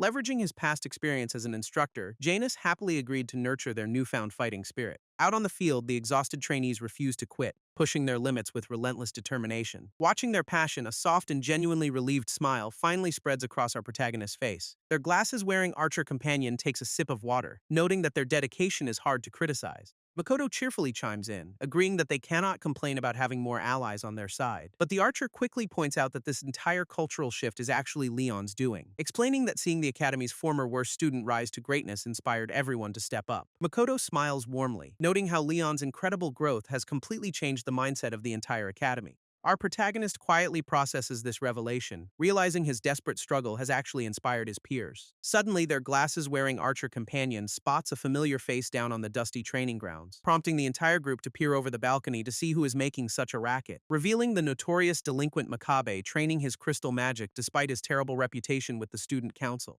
Hearing this, Leon's little spirit companion is shocked that his former bully is actually putting in real effort. While down below, the stubborn redhead snaps at a classmate who warns him not to overexert himself. Driven by pure spite, Makibi refuses to fall behind the guy he used to look down on, demanding his sparring partners keep coming at him without giving him a single moment to rest. This archer chuckles, teasing our hero about his undeniable influence over even the school's worst troublemakers, bringing a soft reflective smile to Leon's face as he looks out over the bustling field. He briefly recalls his painful past as a weak, bullied student who could only weep in silence, wishing his old self could witness this incredible scene of unity before a sudden dark energy erupts, instantly catching our protagonist off guard as a massive purple haze violently sweeps across the sky. Panic immediately spreads through the onlookers as the ominous dark mist begins to choke out the light, leaving the exhausted trainees to stare up in absolute confusion at the sudden unnatural atmospheric shift. Even the instructors look on in dread, noting how rapidly the bright evening sky is turning pitch black. At that exact moment, Luna screams for Leon to look down at the ground beneath their feet, forcing his eyes to widen in pure horror as he recognizes the terrifying threat manifesting below. Dozens of demonic red flowers bloom across the training field, instantly draining the helpless mages of their mana. Looking down from the balcony, the group watches in horror as demonic red flowers blanket the entire field. Before anyone can react, massive pillars of destructive light erupt violently from the sky, unleashing a swarm of terrifying flying beasts that immediately send the trainees into a total panic. Our heroes can only watch in absolute dread as the peaceful academy instantly turns into a war zone, while Leon grits his teeth in pure rage, realizing his worst nightmare is unfolding right before his eyes. High above the chaos, a mysterious blonde villain chuckles softly as he overlooks the spreading red plague, declaring with a sinister smirk that it is finally time to begin their grand harvest. Back on the ground, the newly opened gates continue to vomit out endless waves of vicious monsters, leaving the helpless trainees completely surrounded as the flying beasts descend upon them from all sides. Suddenly, one of the students collapses to his knees, completely paralyzed by a sudden loss of strength, prompting his terrified classmate to rush over in confusion, completely unaware of the invisible danger lurking below, only to realize the demonic red flowers are actively draining every drop of mana from their bodies. Sensing their weakness, a pack of mutated wolves lunges forward to tear the defenseless mages apart, forcing the remaining students to scream in absolute despair as death stares them right in the face. But our protagonist and his elite team instantly leap into action, unleashing a barrage of elemental magic, obliterating the incoming beasts in a flash of light to shield their juniors from the brutal onslaught. Leon slides gracefully to the front lines, positioning himself as an unbreakable shield for the fallen trainees. Standing tall alongside Makoto, he confidently tells the panicked students to leave the fighting to them. Although Makoto admits this sudden outbreak is completely abnormal, she refuses to back down from the challenge. While our hero stares grimly at the massive gates, preparing to face the ultimate test of his strength, Luna suddenly alerts Leon that she has detected a strange magical reaction nearby, pointing toward a dark silhouette standing amidst the ominous red glow of the forest. Confirming that Prince Shark is indeed lurking close by with a sinister grin, which instantly sends a wave of pure fury rushing directly through our protagonist. He suddenly recalls Shido's chilling warning about the academy students being treated as mere food, realizing those demonic red flowers are actively harvesting mana to fuel some greater evil. Noticing his sudden change in expression, his glasses-wearing archer companion asks what is wrong, prompting Leon to explain that the mastermind from the underground facility is definitely here. His teammates gasp in horror, realizing the entire school has become a primary target, but our hero knows for a fact that Shark is pulling the strings, as flying monsters continue to rain devastating fireballs down upon the crumbling academy grounds. This brave archer steps forward, telling Leon to leave this battlefield to them, knowing full well that their stubborn leader would never back down from a fight. Makoto smiles warmly, reminding him that saving the world is their shared goal anyway. Charging straight into the chaotic fray, the determined allies prepare to hold the line, unleashing a barrage of elemental spells to push back the encroaching horde of beasts. They fearlessly clash with giant mutated wolves, refusing to let a single monster pass. Suddenly, Leon's eyes widen in shock as a massive red serpent lunges forward, slicing the beast in half with a powerful burst of purple dark magic. Still, Luna panics as endless waves of monsters continue to swarm the battlefield. Headmaster Janus steps forward with absolute confidence, telling our protagonist not to worry about the chaos, channeling his advanced Earth attribute magic to unleash a devastating counterattack against the invading horde, slamming down a massive spell called Crushing Pressure directly onto a giant red serpent, which triggers a chain reaction of destructive light pillars that obliterate everything in their path, leaving the surrounding area littered with defeated mutated wolves as the dust slowly begins to settle. Leon can only watch in absolute awe, calling out to the headmaster in sheer disbelief, while Janus proudly declares that he will protect every single student under his watch. But the peace is short-lived as a massive crystal golem suddenly emerges from a nearby portal, catching our protagonist completely off guard as he senses another powerful threat entering the battlefield, turning around only to realize a very familiar face has already jumped into the fray. It is Maccabi, who unleashes a crystal-infused punch with a roaring battle cry to smash the beast, even as those pesky demonic red flowers wrap around his leg to drain his mana, prompting the stubborn redhead to ask Leon if the mastermind behind this nightmare is nearby, acknowledging that they have a lot of unresolved history between them that needs to be addressed, before deciding that right now is the perfect moment to finally set things straight. Looking Leon dead in the eye, the former bully admits he completely underestimated him, delivering a genuine, heartfelt apology that leaves our stunned protagonist completely speechless for a moment, as he charges back into battle, yelling at Leon to go handle the boss since he is the strongest, allowing our hero to watch his former rival fearlessly lead the charge against the giant golem. Janice reassures him that reinforcements are already on the way to secure the academy grounds. Clenching his fist, Leon prepares to confront the mastermind behind this entire nightmare, sprinting away from the main battlefield to hunt down his nemesis once and for all, while the Red Plague continues to spread rapidly across the entire academy grounds. Our hero's boots slam heavily onto the wooden deck of the secluded overlook, bringing him face to face with the sinister mastermind waiting patiently in the shadows. Glaring with absolute hatred, Leon demands answers from the smug blonde prince, who only chuckles softly, completely unfazed by our protagonist's sudden and furious arrival. Turning around with a wicked smirk, Shark admits he expected him to show up sooner, prompting Leon to demand why he is targeting innocent students at the academy. This villain explains it is all for a grand harvest of raw magical energy, revealing those demonic red flowers are actively draining every drop of mana they touch, all to fuel a massive ritual meant to summon the terrifying Demon King, which will grant Shark unimaginable power once the ancient evil is fully revived. Down below, the chaotic battle serves as the perfect catalyst for this dark ceremony, forcing Leon to realize his nemesis has been working with Belfar all along, but the smug prince reveals he has been conducting secret experiments for years. During his preparations, Shark noticed a strange anomaly constantly interfering with his plans, a mystery he claims to have finally solved in the truest sense, leaving our protagonist completely stunned as he wonders what the villain actually knows. Before Shark drops a massive bombshell claiming he finally knows Leon's true identity, Shark leans in with a wicked grin, asking Leon if he is actually from another world. Our protagonist freezes in absolute shock, realizing his deepest secret has been completely exposed. This smug chuckles at Leon's stunned reaction, thoroughly enjoying his sudden psychological advantage, prompting our hero to grit his teeth and demand exactly how long he has known. It turns out his suspicions began the moment he read Shido's report about a weakling suddenly awakening, and those doubts turned to absolute certainty when he witnessed Leon's bizarre dark attribute magic, which perfectly matched the terrifying presence he had previously sensed deep inside that mysterious cave. Furious, Leon demands to know why a ruler seeking supremacy in another world is even here, but the villain simply dismisses the question, asking if his method of arrival even matters.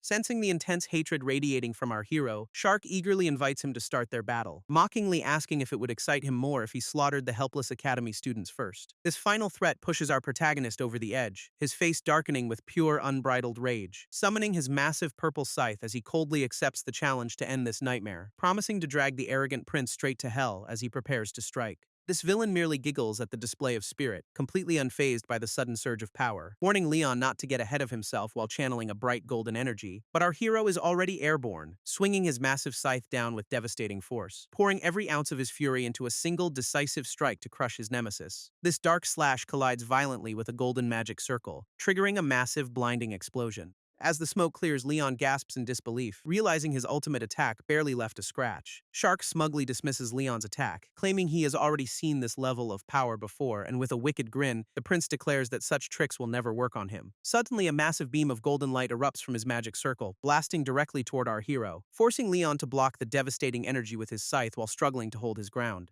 This villain boasts that his real body is incomparable to the weak clones he used before, unleashing a terrifying pillar of light attribute magic to completely overwhelm our protagonist's defenses. This brutal blast sends Leon crashing violently back down to the dirt, skidding across the battlefield. He coughs up blood from the sheer impact, feeling the immense weight of the prince's power. While his worried companion rushes to his side, our hero can only curse his current weakness, staring up in disbelief as he tries to analyze the strange properties of that golden barrier. Shark proudly explains that his absolute barrier is a perfect defense designed to block all incoming magic. Raising his hand, the smug prince prepares to deliver a final, miserable end to our protagonist. Refusing to back down, Leon desperately reaches out to launch a counterattack of his own, summoning his dark chains of restraint to bind the arrogant villain before he can strike again.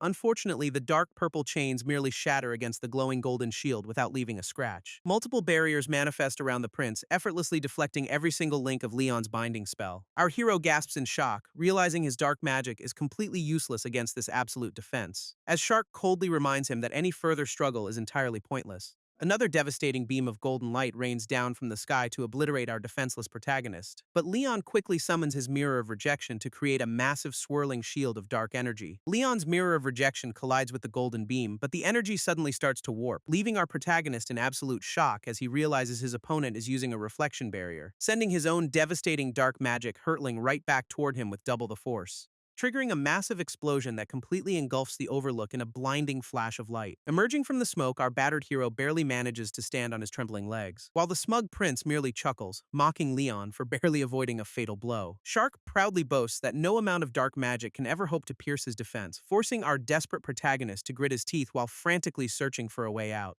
But the villain coldly points out that dodging is no longer an option in his state, prompting a terrified Luna to watch the grim scene unfold from the sidelines in horror. She hates feeling completely useless, refusing to let her companion face this nightmare alone again, clenching her tiny fists as she resolves to do whatever it takes to help him. Just as the arrogant prince prepares to unleash his final game-ending strike, out of nowhere, the brave little spirit lunges forward and tackles the smug villain directly, catching both Shark and our stunned protagonist completely off guard by her sudden intervention. Gritting his teeth in pure annoyance, the blonde prince struggles to shake off his tiny attacker, before violently throwing her aside with a furious shout to get out of his way, knocking poor Luna down as she crashes brutally onto the wooden deck. Leon immediately rushes to her side, his heart sinking as she groans in pain, as the heartless prince merely brushes himself off, completely dismissing her sacrifice as utterly meaningless. Shark channels his ultimate spell, unleashing a colossal pillar of blinding golden light, while the smug prince declares he is going to bury everyone here together. Looking at the incoming devastation, our hero realizes that getting hit means absolute defeat, especially since failing here would mean losing Luna and everyone else fighting below. This terrifying thought of losing everything again in this new world completely paralyzes him, but he quickly snaps out of it, refusing to give up on his allies. Clenching his teeth, the kid prepares to take a massive gamble to survive this, standing tall in front of his fallen companion with one final trick up his sleeve. This smug prince merely laughs at his resolve, mocking him for choosing to die protecting a child, before unleashing the full force of his golden blast directly at our defenseless protagonist. A violent explosion rocks the entire area, kicking up a massive cloud of dust, and the villain smiles triumphantly, expecting nothing but ashes to remain from the strike. Suddenly, his smug expression completely vanishes as he senses a bizarre surge of energy, staring in absolute disbelief at the silhouette standing perfectly intact amidst the smoke, leaving the arrogant prince completely speechless as he tries to comprehend what just happened. Swirling golden and dark energy wraps around our hero, defying the laws of magic, prompting the terrified villain to realize Leon is somehow channeling his own light attribute magic. Sweating profusely, the blonde prince curses under his breath as his absolute advantage crumbles,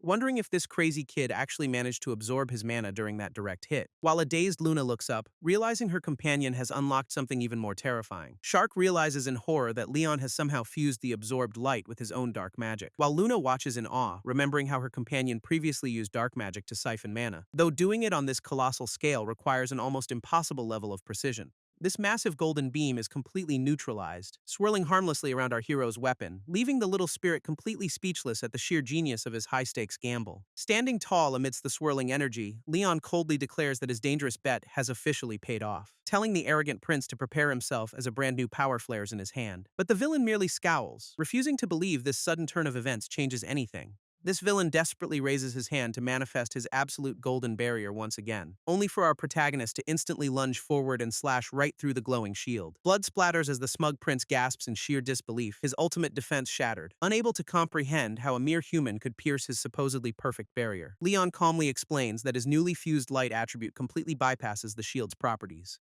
Clutching his wounded arm, the blonde prince stumbles backward as his smug composure finally crumbles, while our hero glares with absolute fury, ready to repay every single ounce of suffering. Surprisingly, the injured villain begins to chuckle, his initial shock twisting back into a manic grin. He laughs hysterically, praising the legendary hero for creating a brand new spell in the heat of battle, before stepping back toward the field of demonic red flowers to draw upon their dark energy, which immediately surges into his body, wrapping his wounded arm in a sinister, corrupting glow. Our protagonist can only watch in disgust as Shark proudly unleashes the terrifying power of the Demon King. Leon glares at his opponent, realizing the prince has indeed allied with the Demon King Belfar, and Shark smugly confirms his dark pact, boasting about being personally acknowledged by the Supreme Demon. This revelation takes a darker turn when the villain casually mentions eliminating some major royal nuisances, prompting our hero to ask in absolute horror if he actually murdered the king and princess. Our hero points out that those two trusted the prince blindly until their very last moments, remembering how they desperately defended his honor and refused to believe he could ever betray them. Instead of showing remorse, the blonde prince merely smiles, calling them annoying obstacles that had to go. A grim flashback reveals the tragic scene of the royal family lying lifeless on the bloody floor, right when the voice of the Demon King first echoed inside the traitor's mind, promising him the ultimate gift of eternal life in exchange for helping with his grand resurrection. Shark explains that while conquering this magic-rich world was necessary, immortality sounded far sweeter than temporary rule, leaving our protagonist trembling with a mixture of pure disgust and overwhelming rage. Clenching his fists, Leon demands to know how anyone could commit such a heartless atrocity, but the smug prince simply grins, asking if the answer isn't already completely obvious, before looking him dead in the eye to declare his deep, burning hatred for our hero. He recalls how Leon was always praised by the masses, earning everyone's trust and admiration, screaming that our protagonist must have felt incredibly superior while basking in all that glorious light. This jealousy drove him to systematically destroy everything Leon held dear just to shatter his perfect life, ultimately kicking him down into the deepest abyss of despair during their fateful encounter, and leaving the villain standing victorious, ready to claim his prize of eternal life.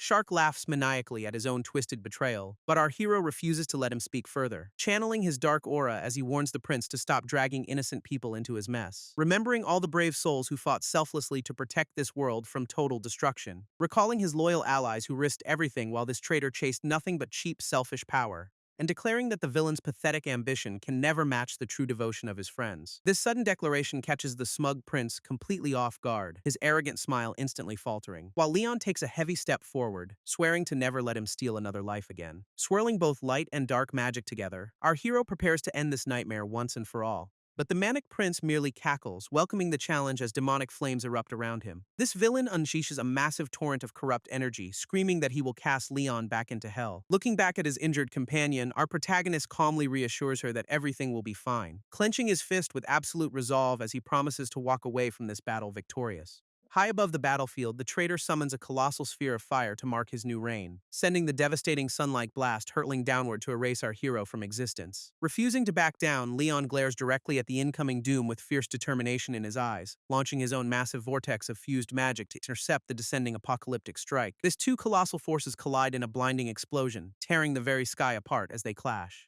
while a terrifying fiery skull manifests within the prince's attack to overwhelm our hero's defenses. Shockwaves ripple through the entire area as the desperate struggle for survival reaches its absolute peak, leaving the traitor gritting his teeth in sheer frustration as Leon's power refuses to break. These two massive spells grind against each other, creating a volatile vortex of pure destruction, until Leon's fused magic pierces straight through the center of the prince's apocalyptic blast, leaving the traitorous prince completely frozen in horror as his ultimate trump card completely fails, while Luna realizes her companion has been holding back his true output this entire time. Every single battle he fought in the past was just preparation for this exact moment, refining his control over his dark mana until it reached absolute flawless perfection, and now that refined power erupts in a devastating burst that completely overwhelms the villain. Our hero delivers the final, decisive blow, declaring that the traitor's reign of terror is officially over, as a colossal pillar of devastating purple energy completely swallows the screaming prince in its wake, tearing apart his borrowed demonic power and leaving him utterly defenseless against the onslaught, prompting the arrogant villain to scream in absolute denial as his body begins to disintegrate. He vanishes into nothingness, unable to comprehend how a mere human could defeat his immortal form. Golden particles rain down over the quiet forest as the terrifying demonic energy finally dissipates, clearing the corrupted red sky and bringing a peaceful sunset back to the battered kingdom, while the exhausted soldiers below look up in absolute awe at the sudden miraculous victory, leaving our legendary protagonist standing tall on the overlook with his loyal spirit companion by his side. Leon stares into the horizon, ready to face whatever new challenges this fantasy world throws his way.